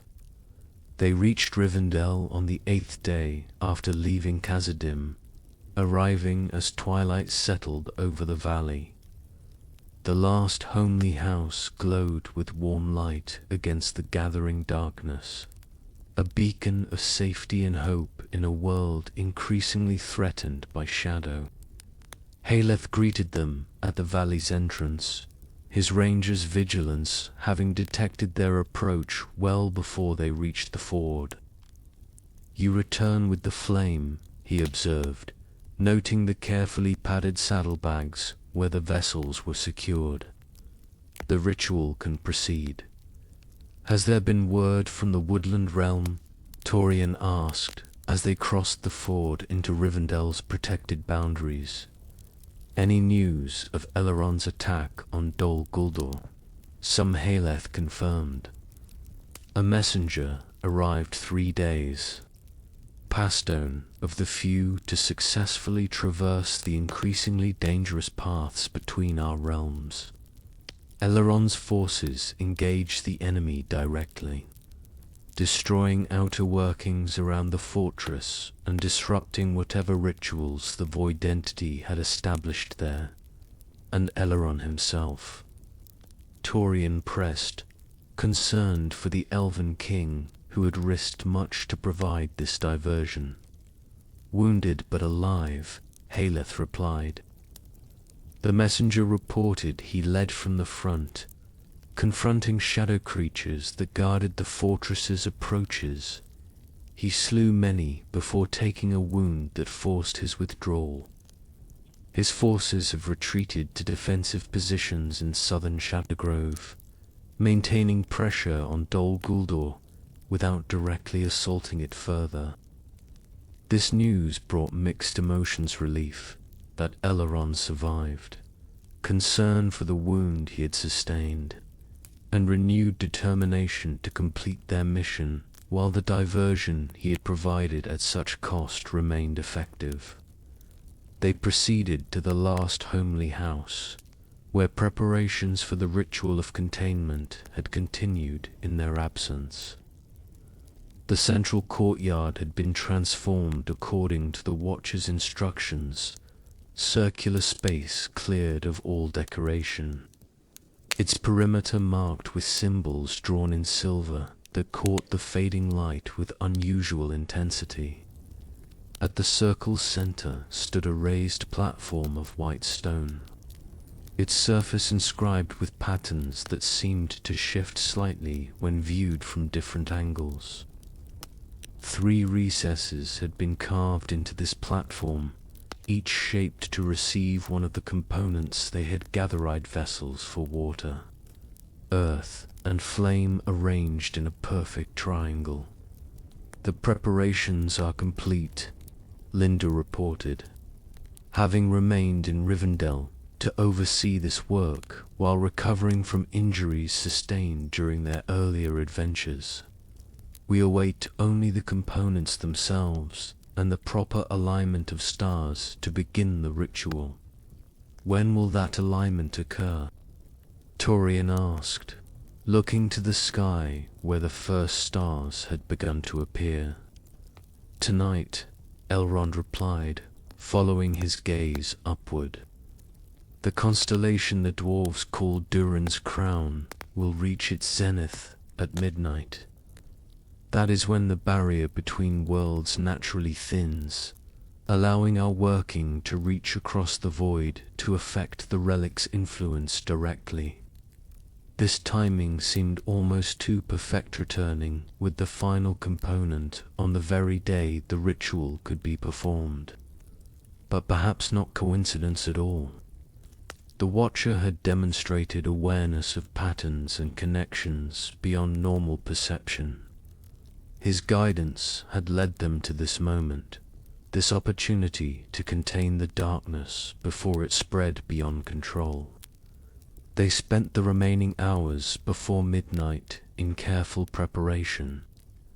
The components were removed from their traveling containers and placed in ceremonial vessels designed specifically for the ritual crystal, for the water, mithril for the earth, and a special alloy of gold and silver for the flame, its interior lined with runes of containment and focusing.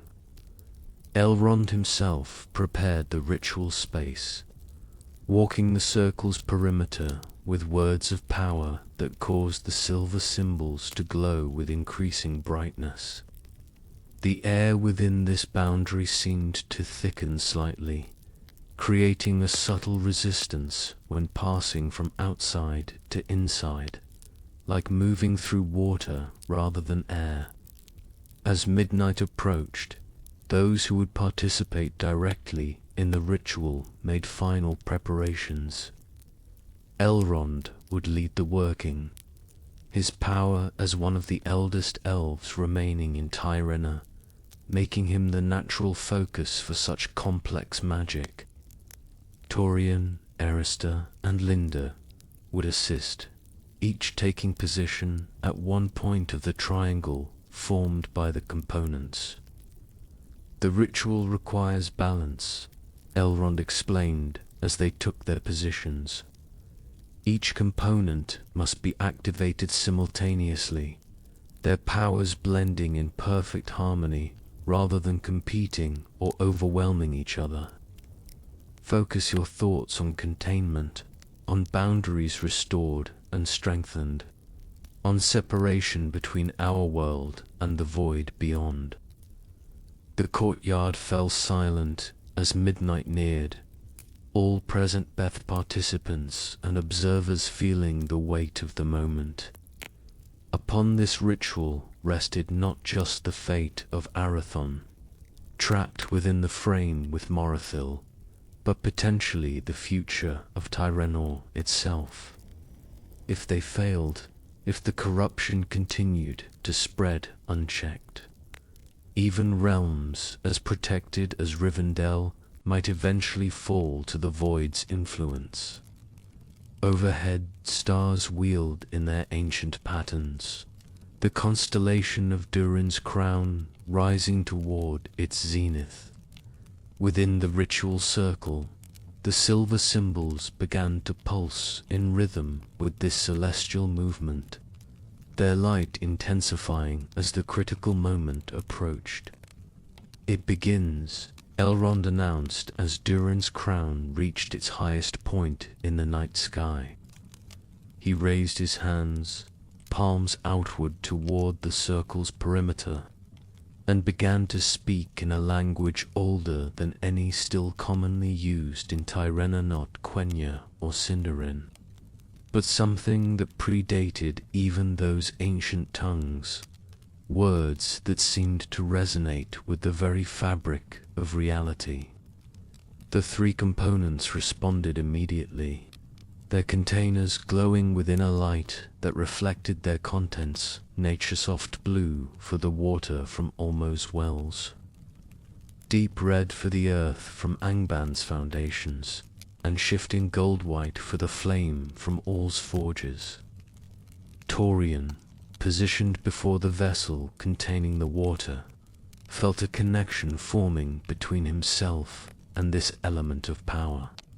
The waters seemed to recognize him, to respond to his presence specifically purpose, because he had been the one to collect it from its source beneath the northern glacier.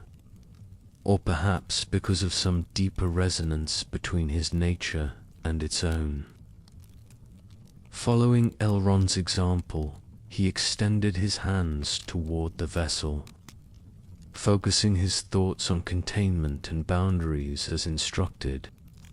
The water's glow intensified, tendrils of blue light extending upward from its surface, like living things seeking connection.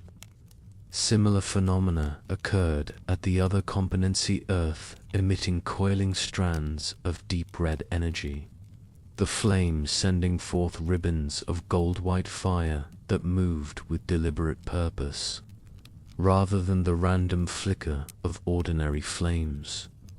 These emanations reached toward each other across the central platform, not touching yet, but clearly seeking connection.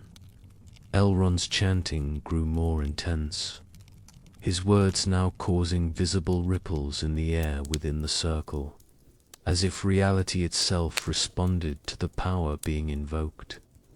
Now, he commanded, his voice layered with harmonics that suggested multiple speakers rather than a single voice. Direct the components toward the center point. Visualize the Relics frame, dagger, and pendant contained, their influence suppressed, their connections to the void severed. Torian focused as instructed, picturing the frame in Rivendell, the dagger at Dol Guldur, and the pendant lost on Torfuin. In his mind, he saw boundaries forming around each, transparent but impermeable shells that contained their power without destroying the relics themselves.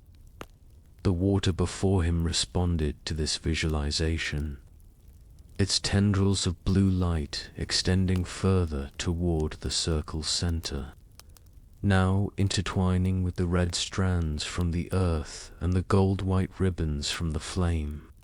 Where these energies met, new colors formed purple, where water and earth combined, green where water and flame joined, orange where earth and flame connected, and at the very center, where all three elements' emanations converged, a new light began to form, pure white, so brilliant it was difficult to look at directly, yet somehow not painful to the eye.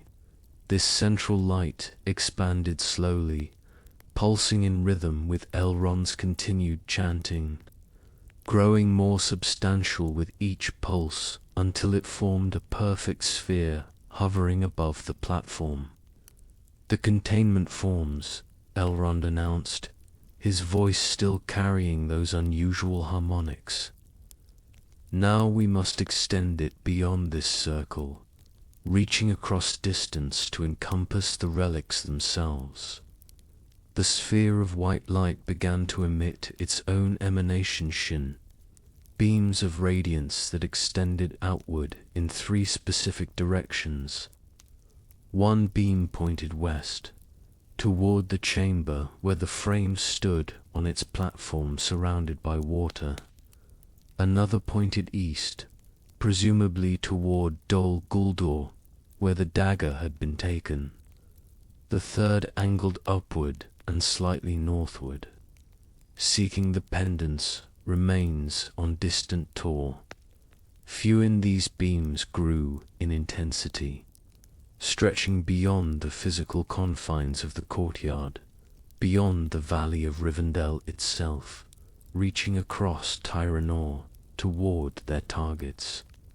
The ritual's power was extending as intended, seeking the relics to establish the containment Elrond had visualized.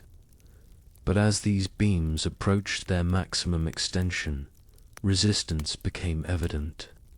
The beam directed toward Dol Guldur wavered, its light dimming slightly as if encountering some opposing force.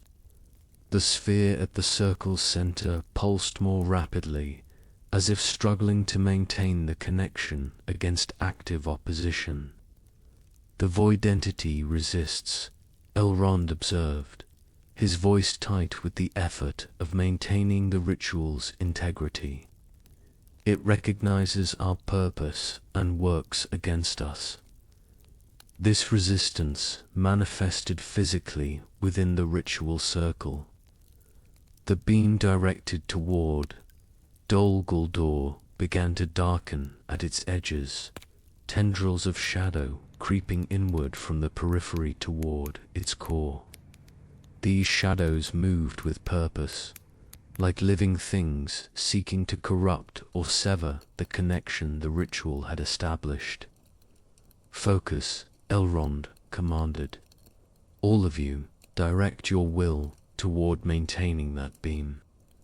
Visualize it strengthened, protected, reaching its target despite opposition." Torian redoubled his concentration, pouring his will into the struggling connection. The water from Olmo's wells responded, its blue emanations intensifying, flowing more vigorously toward the central sphere and from there into the threatened beam. Arista and Linda did likewise with their respective components, the earth and flame adding their power to reinforce the connection to Dol Guldur. The beam stabilized somewhat, its core brightening again, pushing back against the encroaching shadows. But the opposition intensified in response. The shadows grew more substantial, now forming distinct shapes along the beam's length, figures reminiscent of the void walkers they had encountered, but more abstract, less fully manifested in physical reality. These shadow forms reached toward the beam with appendages like claws or tentacles, attempting to tear or corrupt the connection. "It draws allies from beyond," Elrond warned, his voice now showing signs of strain. "The void entity calls upon others of its kind to assist in breaking our working." This development threatened the entire ritual. If the connection to the dagger could not be maintained, the containment would be incomplete. The corruption would continue to spread, perhaps even more rapidly as the void entity learned from this attempt to oppose it. In this moment of crisis, unexpected assistance arrived. The frame in its chamber across the valley suddenly flared with brilliant light, visible even at this distance as a column of radiance that shot skyward. Within this light, a figure briefly took form, humanoid but indistinct, recognizable more by presence than specific features. Arathon Torian whispered, somehow certain despite the figure's lack of clear definition. "He helps us from within the binding." This intervention changed the ritual's dynamics immediately. The beam directed toward Dol Guldur strengthened, its light pushing back the shadow forms that had threatened to corrupt it. The central sphere pulsed with renewed vigor, all three connections now flowing with equal intensity toward their targets. "The binding itself aids us," Elrond confirmed, his voice steadier now as the ritual stabilized. "Arathon's will, joined with our own, creates a resonance that strengthens the containment." With this unexpected assistance, the ritual proceeded toward completion. The three beams reached their targets, establishing connections that allowed the containment to form around each relic.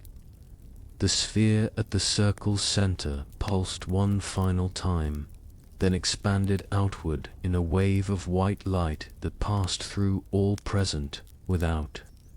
effect but continued beyond the valley's boundaries, spreading across Tyrrhena like ripples on a pond. "It is done," Elrond announced, as this wave faded from perception. "The containment is established. The Relics' influence is suppressed, their connections to the void severed, or at least significantly weakened. The components that had powered this working were transformed by their use. The water from Olmo's wells had evaporated completely, its vessel now empty but lined with a crystalline residue that continued to glow faintly with inner light. The earth from Angban's foundations had compressed into a perfect sphere of black material veined with that strange metal, floating slightly above its container rather than resting within it. And the flame from All's forges had changed color entirely, now burning a deep blue that emitted no heat but continued to illuminate its surroundings with steady radiance. "The components remain active," Arista observed, studying these transformations with scholarly interest despite his evident fatigue. "They maintain the containment even now, serving as anchors for the working we've established." "They must be protected," Elrond agreed. "Secured separately in locations where their power can continue uninterrupted. If any were destroyed or significantly corrupted, the containment might weaken or fail entirely." This requirement added a new dimension to their task. The ritual was complete, but its effects needed maintenance and gong protection for the transformed components that now served as the foundation for the containment they had established. Before they could discuss this further, however, a messenger arrived in the courtyard dome of the sentries posted at the valley's perimeter, his expression conveying urgency before he even spoke. "My lord," he addressed Elrond, bowing quickly. "Something approaches from the east. Not physical creatures, but disturbances in the air, moving with purpose toward Rivendell." This news brought immediate concern. The ritual had succeeded, but perhaps not without consequences. If the void entity at Dol Guldur had detected the source of the power that now contained its influence, it might have dispatched forces to retaliate directly. "How long until they reach our boundaries?" Elrond asked, already moving toward the courtyard's edge where he could observe the eastern approaches. "Minutes only," the sentry replied. "They move faster than any natural creature, like shadows carried by wind rather than beings that walk upon the earth." Voidwalkers, Torian identified these approaching threats, or something similar manifestants sent to strike at us while we're weakened from the ritual's exertion. This assessment proved accurate. From their vantage point at the courtyard's edge, they soon detected the approaching intercised darker patches against the night sky, moving with that unnatural fluidity characteristic of void creatures. They approached Rivendell's boundaries in a loose formation, perhaps a dozen in total, their forms becoming more distinct as they neared the valley's edge. "They cannot enter directly," Elrond assured the others. "Rivendell's protections remain strong, especially now that the corruption spread has been contained. But they may seek other means of attack, or simply maintain position beyond our boundaries, a siege of sorts." As if confirming this assessment, the void creatures halted at the valley's perimeter, arranging themselves at regular intervals along its eastern edge. They made no attempt to cross the invisible boundary that protected Rivendell, instead remaining just beyond it, their forms shifting and rippling like flags in a strong breeze. "They wait," Glorfindel observed, his hand resting on his sword hilt despite the apparent stalemate. "But for what? If they cannot enter, and we need not leave immediately," the answer came in a form none had anticipated. The void creatures began to emit a sound not vocalization in any conventional sense, but a vibration that carried through air and stone alike, bypassing the ears to resonate directly within the mind. This sound formed no words, yet somehow conveyed meaning, or at least intent. A challenge, Elrond interpreted, his expression grave. Or perhaps more accurately, a summons. They call for someone to meet them beyond the boundary. Me, Torian realized with sudden certainty. They call for me specifically. I feel it, a recognition, a connection I cannot explain. The others looked at him with concern, but none disputed his assessment. The void creature's call did seem directed at him particularly, perhaps because of his central role in the events that had led to this confrontation's discovery of the ruins, his participation in the binding ritual, his quest to gather the components for containment. "You cannot go to them," Arista stated firmly. "That would be walking willingly into whatever trap they've prepared." "I agree," Elrond added. "Whatever their purpose in calling you specifically, it cannot serve our interests to comply." But even as they spoke, Torian felt a growing certainty that this confrontation could not be avoided indefinitely. The void creatures would not depart without achieving their purpose, whatever that might be. And Rivendell, though protected, could not remain indefinitely isolated from the wider world. "There may be another approach," he suggested after careful consideration. "Not meeting them directly beyond the boundary, but establishing communication from within our protection, learning their purpose before deciding how to respond." This compromise seemed reasonable to the others. Elrond led them to a point within Rivendell's perimeter, directly opposite where the largest of the void creatures waited. Here, the boundary between protected and unprotected territory was at its thinnest knot, weak enough to allow passage, but potentially permitting communication across the divide. Torian stepped as close to this boundary as safety allowed, feeling the resistance increase with each step until he could advance. No further without actively pushing against Rivendell's protections. The void creature opposite him seemed to recognize his approach, its form solidifying slightly into a more humanoid shape, though still composed primarily of shadow and suggestion rather than solid matter. "Why do you call me?" Torian asked directly, his voice carrying clearly across the short distance that separated them. The response came not as sound, but as impressions forming directly in his mind images and concepts rather than words.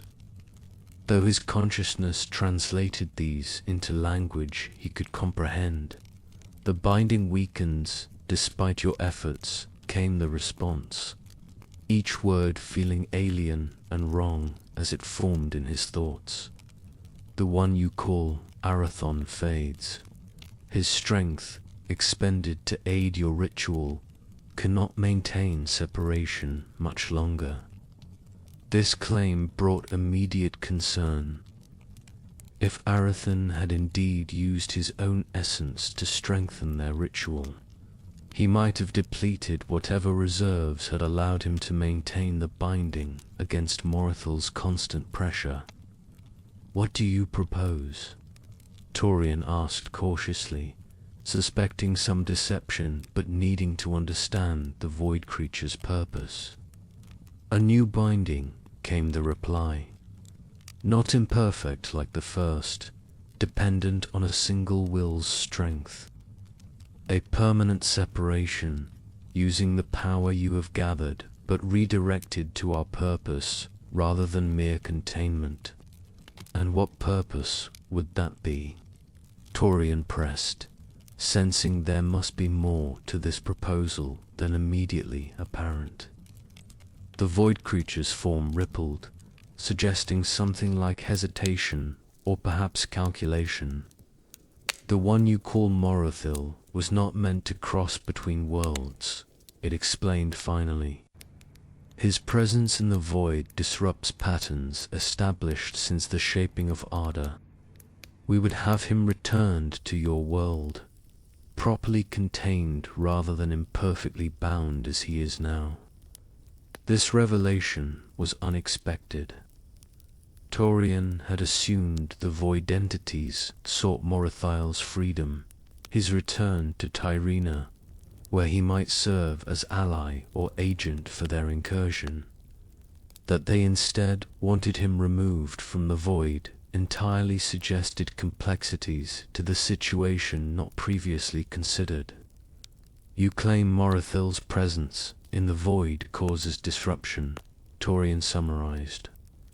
Yet your kind increasingly manifests in our world, using the corruption spread by the relics as your pathway. Why should we trust your proposal addresses the true problem? The void creature's form shifted again, now suggesting something like acknowledgement. Our manifestation's a response, not initiative, it claimed. The binding created connection where none should exist. Through this unwanted bridge, influence flows both ways. Your world corrupted by voidessence, our domain disrupted by physical matter never meant to exist between worlds. Torian considered this explanation carefully. It aligned with certain observations they had Medethi, corruption spreading from the relics, the increasing manifestation of void creatures, the sense that boundaries between worlds were weakening rather than a simple incursion from one side to the other. If what you claim is true, he said finally, why not simply allow Arathon to release the binding? Let Morathil return fully to our world, where we might deal with him through conventional means. Impossible, came the immediate response. The binding, once established, cannot be simply released. It can only be broken violently, catastrophically transformed into something else. Breaking would create greater disruption, a tearing between worlds that might never heal. Transformation is the only viable path. This assessment matched what the Watcher had told them about the binding's nature. It could not be undone without consequences potentially worse than maintaining it. But transformation, that possibility, had not been specifically addressed in their previous discussions. I must consult with others before responding to your proposal, Torian stated, unwilling to make decisions of such magnitude alone. How long will you wait for our answer? Until dawn, the void creature replied. Then conditions change. The alignment that allows communication across boundaries shifts. We depart, seeking other solutions to the disruption Morathil causes. With this deadline established, Torian withdrew from the boundary to rejoin the others who had observed this exchange from a safer distance. He explained what he had learned that void creatures claim about Arathon's fading strength, their proposal for a new binding that would permanently separate Morathil from the void, and the deadline they had set for a response. "Can we trust anything these entities claim?" Arista asked, voicing the skepticism all felt. "They may simply seek to undo the containment we've established, freeing their influence to spread once more." "Possible," Elrond acknowledged. "Yet their explanation aligns with certain observations we've made independently. The binding has always been imperfecta, temporary solution that created its own problems, even as it addressed the immediate threat Morathil posed." "We should consult the frame directly," Lindor suggested. "If Arathon truly fades, as they claim, we might see evidence in the binding's current state." This seemed the most prudent course. They proceeded immediately to the chamber where the frame stood on its platform surrounded by water. The ritual of containment had changed its appearance. Some way solid black surface now showed occasional ripples of lighter color, as if the containment had reduced the absolute separation between Arathon and the physical world. Elrond approached the frame cautiously, extending his awareness toward it without directly touching its surface. After several moments of silent communion, he turned back to the others with grave expression. "The void creatures spoke truth in this, at least," he reported. "Arathon's presence within the binding has weakened significantly.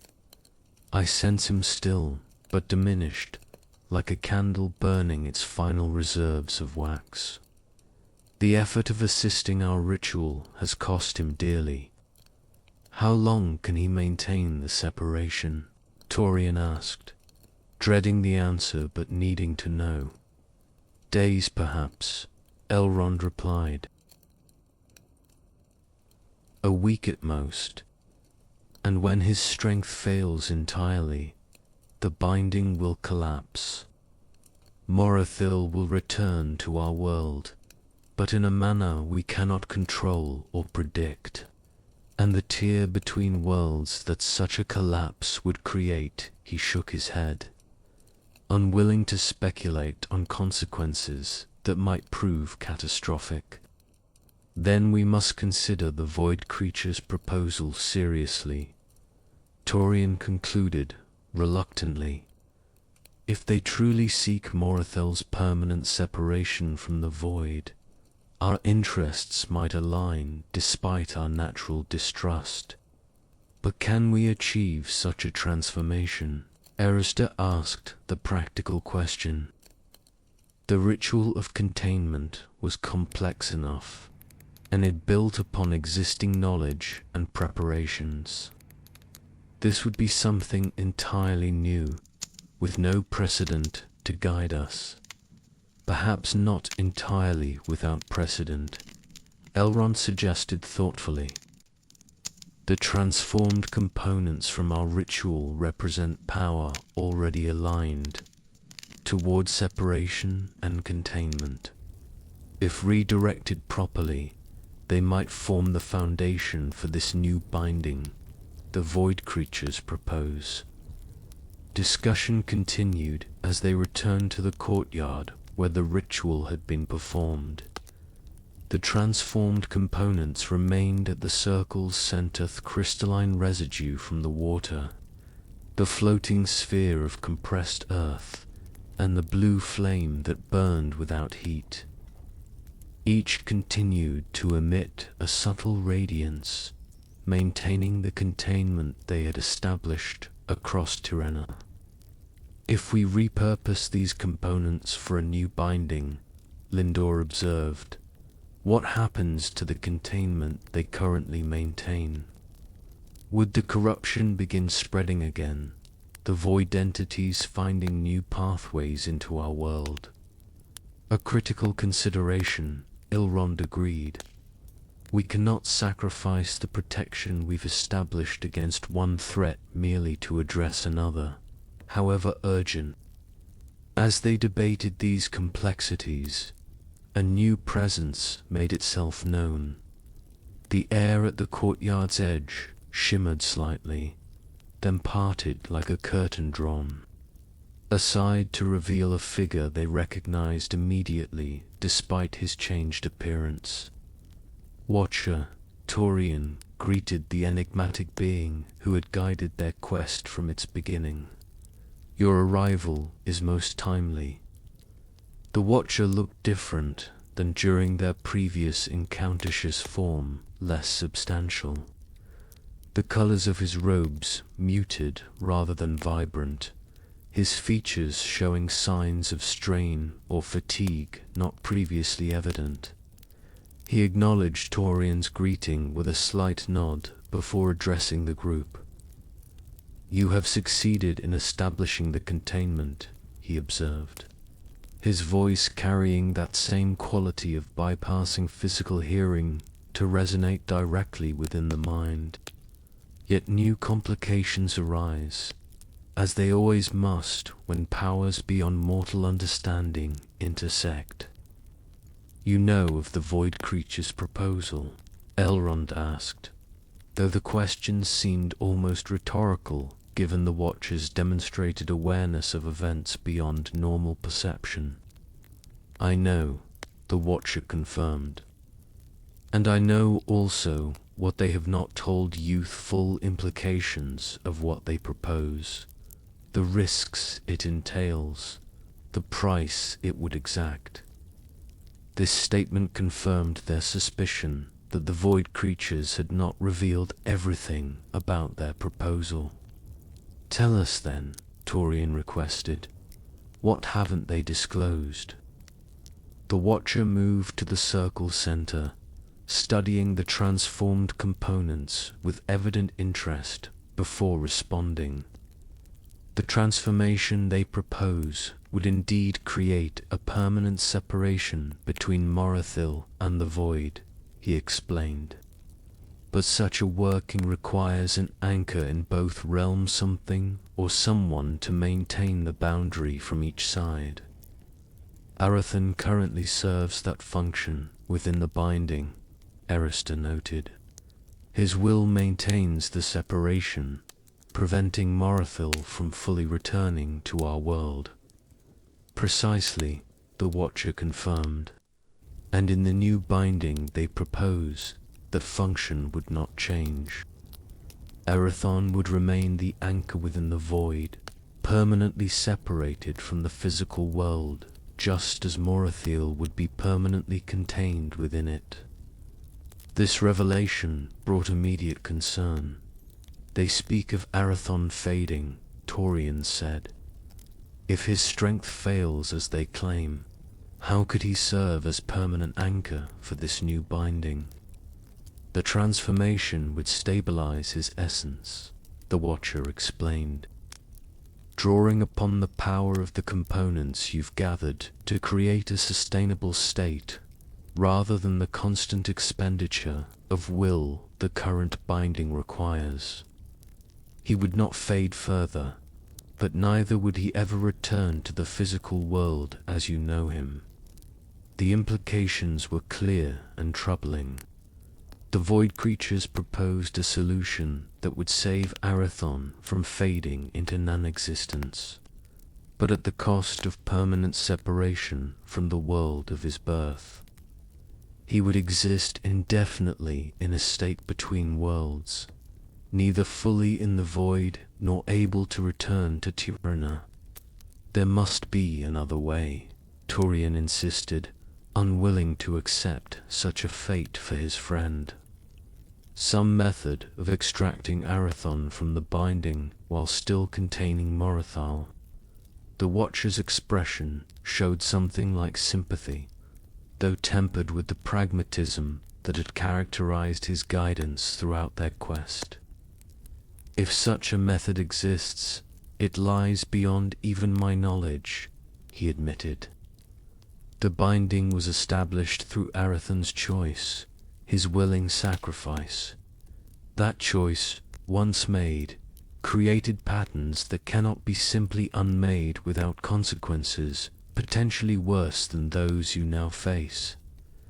This assessment, coming from a being whose knowledge and power had guided them successfully through numerous challenges, carried significant weight.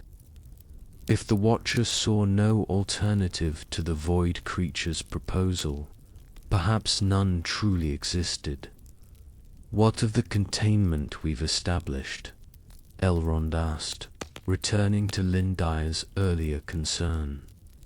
"If we repurpose the components for this new binding, does the protection against corruption collapse?" "Not necessarily," the Watcher replied. "The containment you've established has its own momentum now, patterns set in motion that will continue for some time even without the component's active maintenance. And the new binding, if properly constructed, would actually strengthen certain aspects of that containment by addressing one of its root causes, imperfect separation between worlds that the original binding created. This at least offered some reassurance that accepting the void creature's proposal would not immediately undo everything they had accomplished through the ritual of containment. But the cost remained high. Arathan's permanent separation from the physical world, existing indefinitely in a state between realms. "We should consult Arathan directly," Torian suggested. "If anyone has the right to decide this matter, it is he who would bear the greatest burden of the choice." The others agreed with this assessment. If Arathan's fate hung in the balance, his voice should be heard before any decision was made. But how to communicate with him when the binding kept him separated from direct interaction? "I can establish temporary connection," the Watcher offered. "Not physical manifestation, but communication across the boundary the binding creates. It will further tax his already diminished strength, but if his input is to be considered, this may be our only opportunity to receive it." With this possibility presented, they moved once more to the chamber where the frame stood on its platform. The Watcher approached it directly, showing none of the caution the others had exhibited when nearing the relic. He placed his hands on either side of the frame without touching its surface, then began to speak in that same ancient language Elrond had used during the ritual of containment. The frame's surface responded immediately, the occasional ripples of lighter color becoming more frequent, more organized, until they formed a recognizable Paterna face, emerging from the darkness like a swimmer rising toward the surface of a deep pool. Arathan's features, though strained and somewhat transparent, became clearly visible within the frame. Torian, he spoke, his voice sounding distant and echoing, as if reaching them from across a vast distance. "You succeeded in the ritual. I felt the containment form, lent what strength I could to its completion." "At great cost to yourself," Torian replied, moving closer to the frame though still maintaining a safe distance. "The Watcher says you fade, that your strength cannot maintain the binding much longer." Arathan's expression confirmed this assessment. "Truth," he acknowledged simply. "The effort of assisting your ritual accelerated what was already inevitable. I feel myself thinning, dispersing.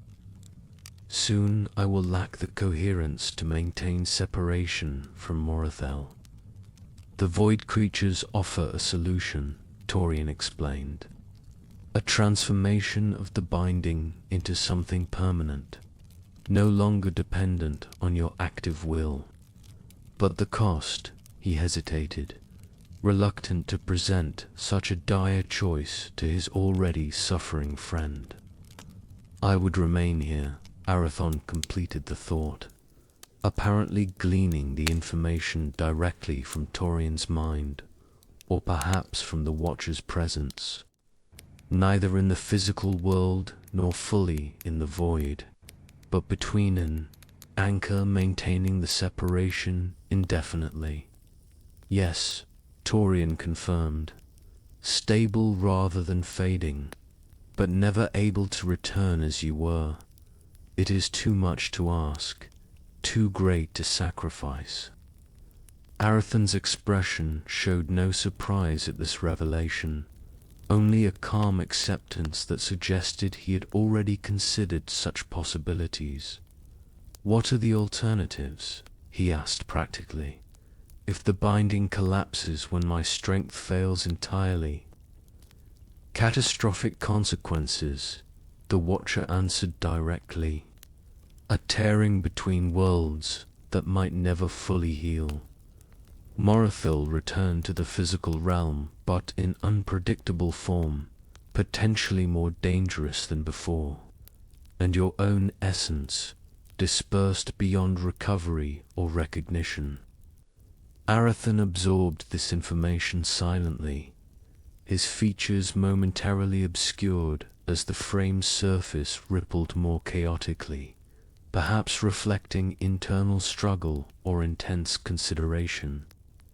When his face reformed, his expression showed the resolute determination that had characterized him in life. Then there is no true choice, he stated simply. Only the illusion of options where one path leads to disaster and the other to continuation of a sort. I accept the transformation the void creatures propose, assuming it can be performed safely and with reasonable certainty of success. Arathon Torian began, wanting to argue against this acceptance, to find some alternative that would not condemn his friend to eternal separation. No, my friend, Arathon interrupted gently. This was my choice from the beginning, Hen. I volunteered for the binding ritual. When I stepped into the frame knowing what it might mean, I accepted then that I might never return as I was. This is merely confirmation of what was always possible. His calm acceptance in the face of such a fate humbled all who witnessed it. Here was courage in its purest form, Net, the battle fury that drives warriors to great deeds, but the quiet resolution to accept necessary sacrifice without complaint or regret. If this is truly your decision, Torian said finally, then we will honor it. But know that we do so with heavy hearts, and with eternal gratitude for what you give. Not given, Arathon corrected, with what might have been the ghost of a smile. Chosen. There is difference, and in that difference, meaning. His expression grew more serious again. Now go. Prepare what must be prepared. My strength wanes with each moment of this communication. The Watcher nodded agreement, already withdrawing his hands from beside the frame. We will return when all is ready, he promised. Rest as much as possible until then, conserving what strength remains for the transformation ahead. Arathon's face faded from view as the connection ended, the frame's surface returning to its previous state of occasional lighter ripples against general darkness. The companions departed the chamber in somber mood, the weight of Arathon's choice heavy upon them despite his own acceptance of its necessity. They returned to the courtyard to find dawn approaching, the eastern sky beginning to lighten with the promise of a new day.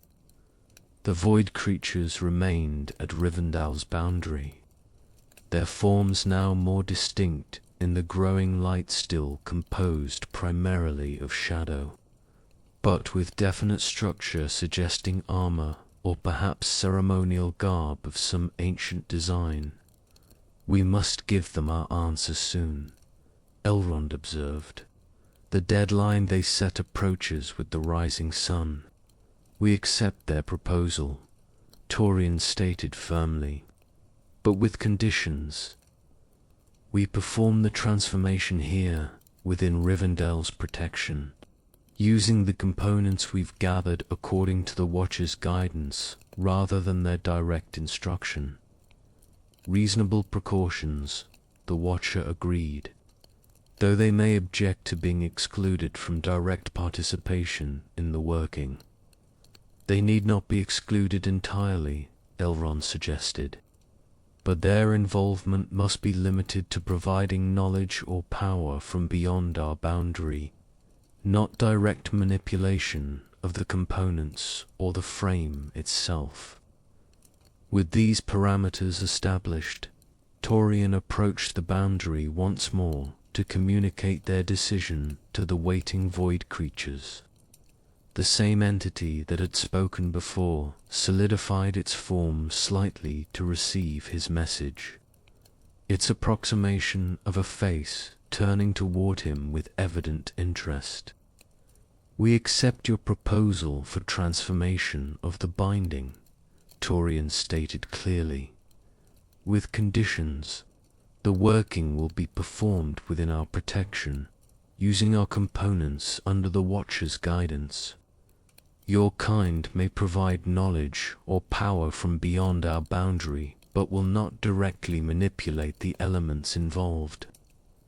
The void creature's form rippled in what might have been consideration or perhaps communication with its companions.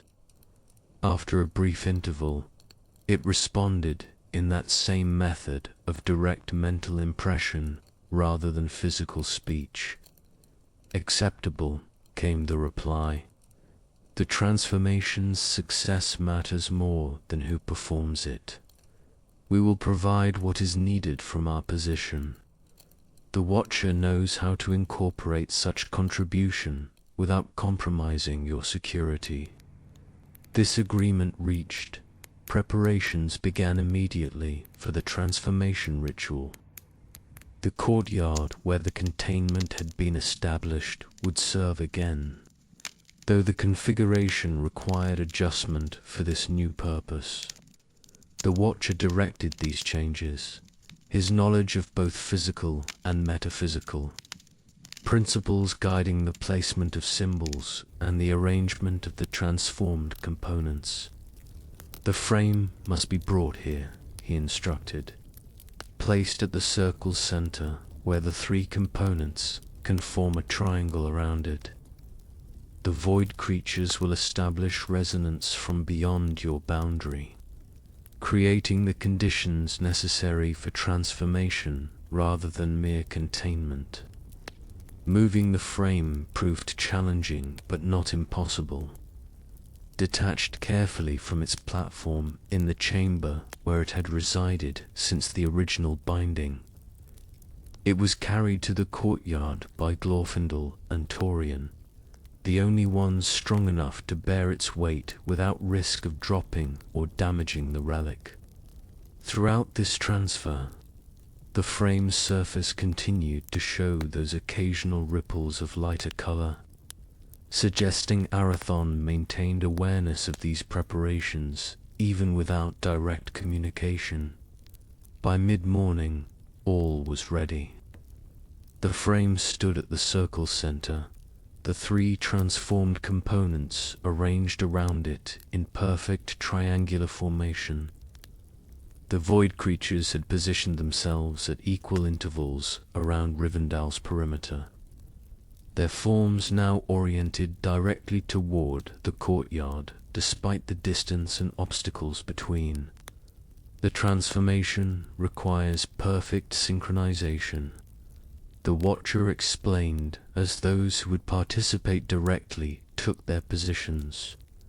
The components must activate simultaneously, their power flowing into the frame at precisely the moment the void creatures establish resonance from beyond your boundary.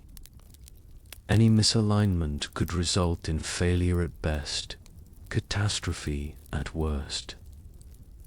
Elrond would again lead the working from within Rivendell, his power and experience making him the natural focus for such complex magic.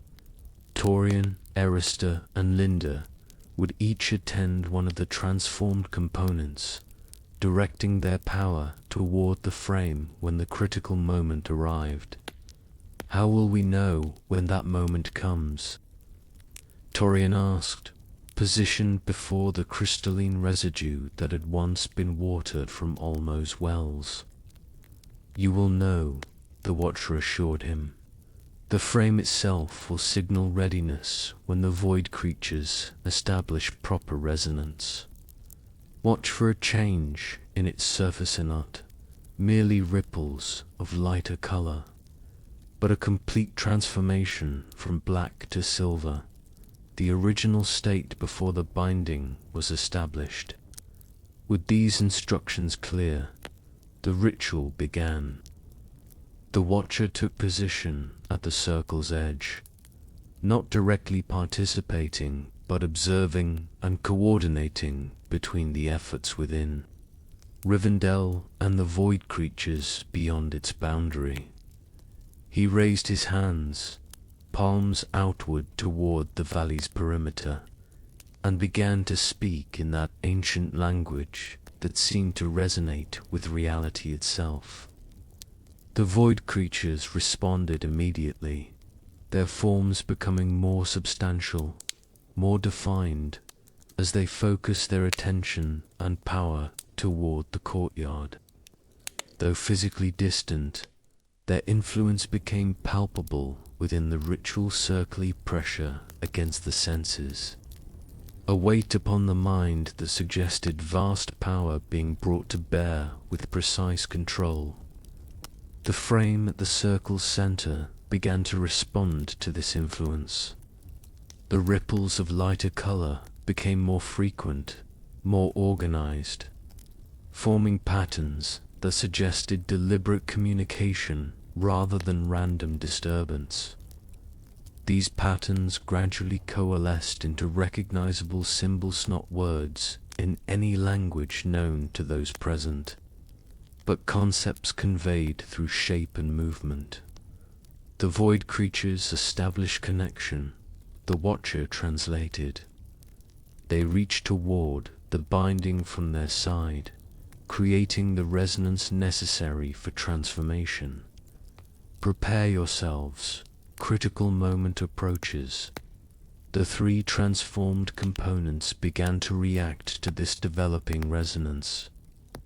The crystalline residue from the water glowed more intensely, emitting pulses of blue light that matched the rhythm of the symbols flowing across the frame's surface.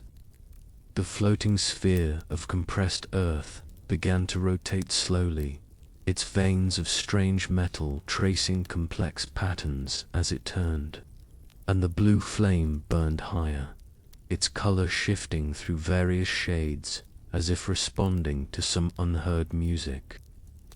The frame's transformation accelerated, the black surface now showing large patches of silver that expanded and contracted in complex patterns. Within these silver areas, glimpses of something beyond became occasionally visible, not the physical world on the other side of the frame, but something else entirely, a realm of shifting energies and half-formed structures that defied conventional description. The void itself, Erister whispered in scholarly awe, despite the tension of the moment. We see directly into the space between worlds. Focus, the Watcher commanded sharply. Maintain concentration on your components. The critical threshold approaches. The frame's surface continued its transformation, the silver areas expanding until they covered perhaps half its total area.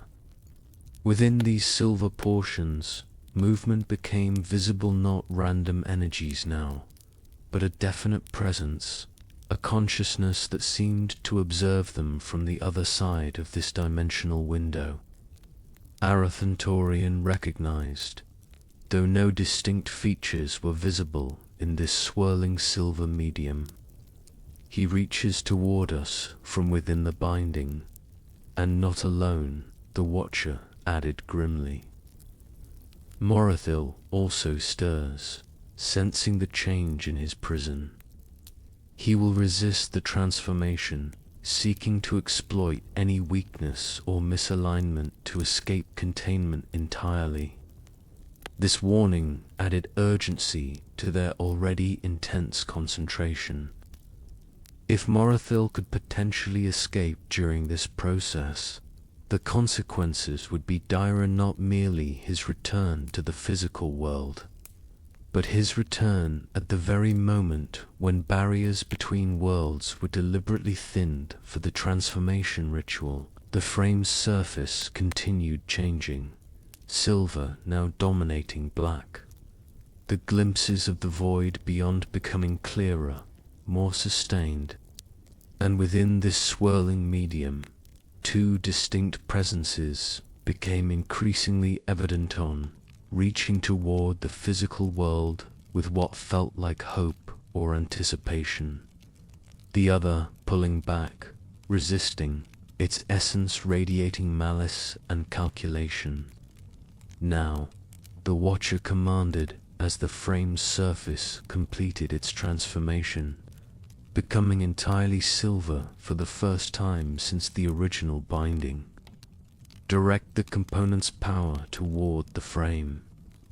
Visualize transformation, permanent separation, boundaries that cannot be crossed in either direction.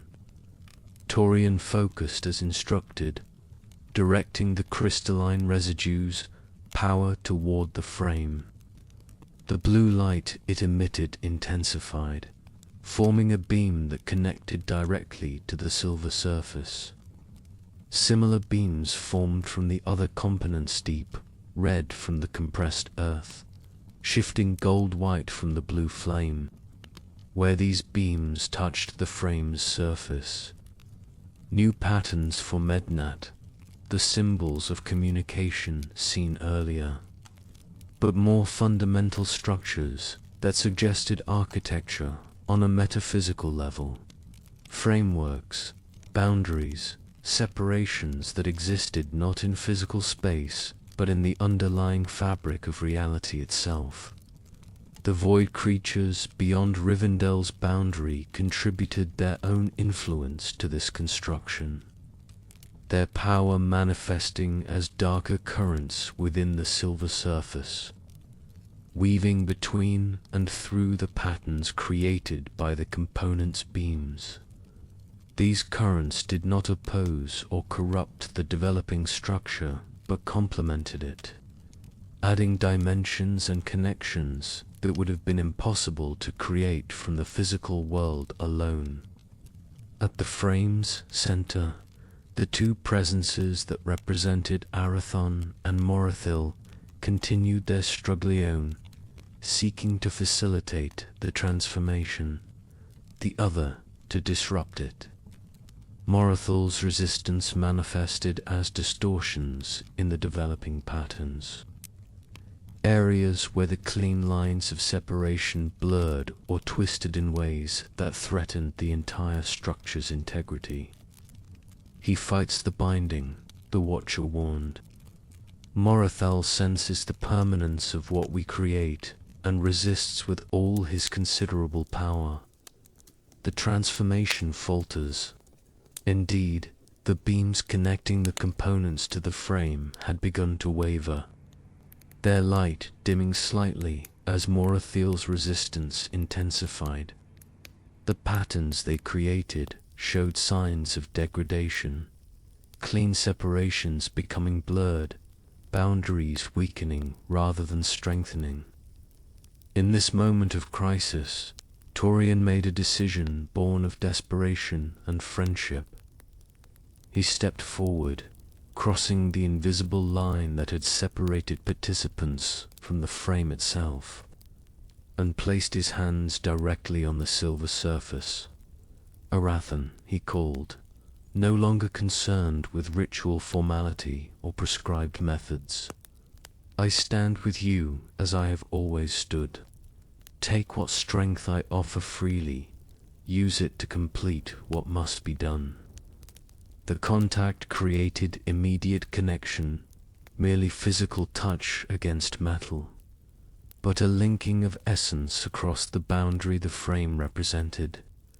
Torian felt himself partially drawn into that silver medium, his consciousness extending beyond physical limitations to touch directly the presence he recognized as his friend.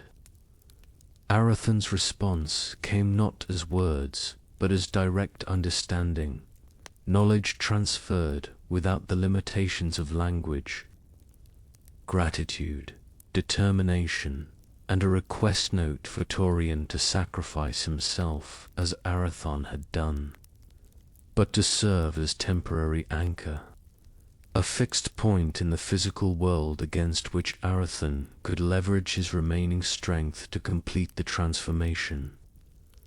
Torian accepted this role without hesitation, allowing his consciousness to serve as foundation while Arathan gathered his fragmented essence for one final effort against Morathiel's resistance.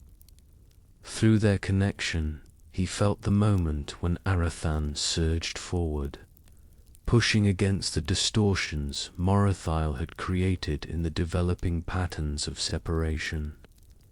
The struggle intensified, Morathiel's malice now directed at both Arathan and the connection to Torian that strengthened him, but the advantage had shifted.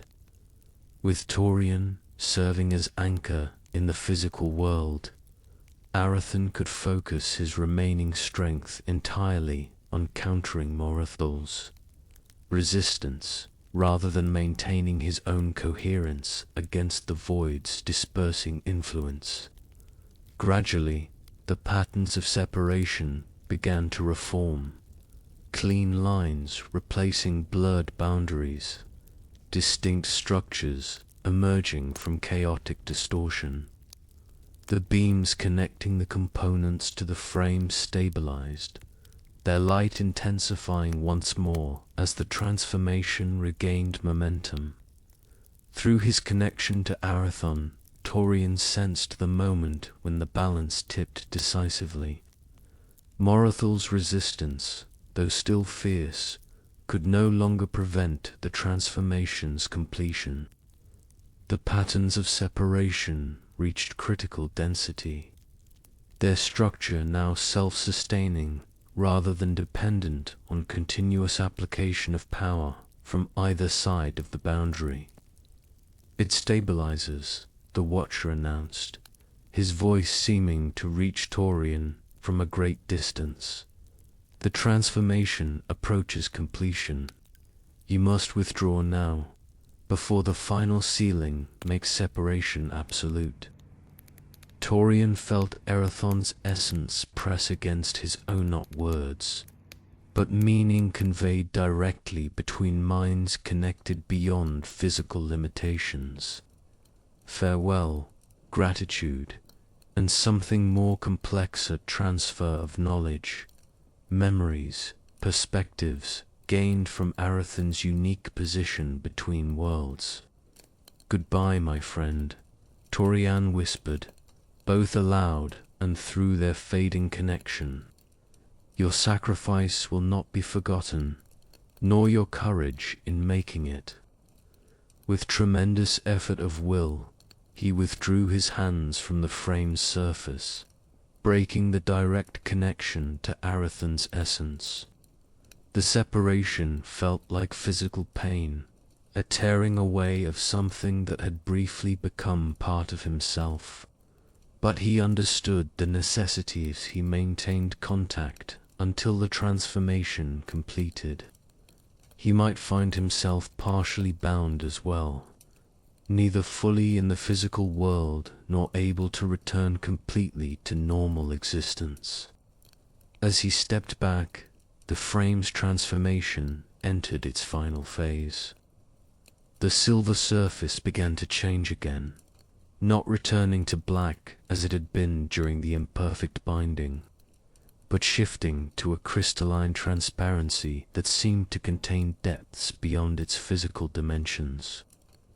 Within this transparent medium, structures became visible, not Arathan or Morathil as distinct entities, but a perfect balance of opposing forces, each contained and counterbalanced by the other in eternal equilibrium. The beams connecting the components to the frame pulsed one final time, then faded gradually as their power was fully incorporated into the transformed binding. The components themselves changed as well, crystalline residue crumbling to fine powder that dispersed into the air. The floating sphere of compressed earth settling gently to the ground, where it hardened into something resembling polished obsidian, and the blue flame diminishing to a small pilot light that continued to burn without fuel or heat. "It is done," the Watcher announced, as these transformations completed. The binding is no longer dependent on Arathan's will or strength. It has become a fundamental structure in the fabric of reality itself, permanent separation between Morathil and the physical world, between Arathon and the void that sought to disperse his essence. The void creatures beyond Rivendell's boundary seemed to acknowledge this completion. Their forms became less substantial, less defined, as they withdrew the power they had contributed to the transformation. One by one, they faded from perception entirely, returning to whatever realm or state they normally inhabited when not manifesting in proximity to Tirena. Within the ritual circle, those who had participated in the transformation stood in exhausted silence. The magnitude of what they had accomplished, what it had co-settling upon them like a physical weight. The frame at the circle's center continued its crystalline transparency, the structures within occasionally shifting in patterns that suggested ongoing balance rather than static imprisonment. "What happens to them now?" Torian asked finally, his voice rough with emotion and fatigue. "Arathan and Morathil bound together in this new state. They exist in perfect equilibrium," the Watcher explained. "Neither able to overcome the other, neither fully in the void nor fully in the physical world. Arathan maintains awareness, consciousness, though in a form different from what you knew.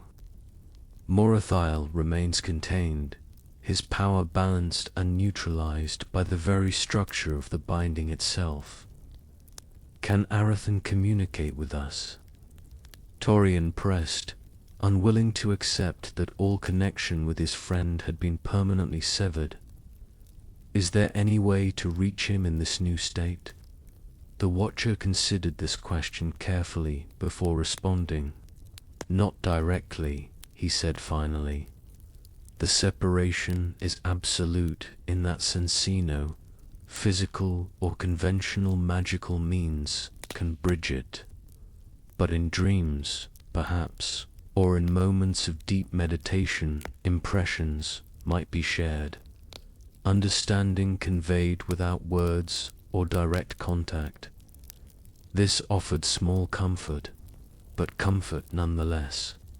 Arathon was not entirely lost to them, not completely beyond reach, even if direct communication, as they had known it, was no longer possible. And the corruption?" Elrond asked, returning to practical concerns despite his evident fatigue. "The spread of void influence through the Relics' connections, Has the transformation affected that as well?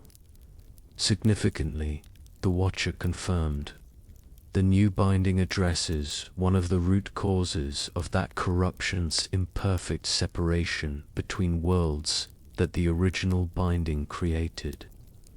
With that flaw corrected, the containment you established through your ritual gains strength and permanence. The corruption will recede gradually, though areas already deeply affected may never return entirely to their original state.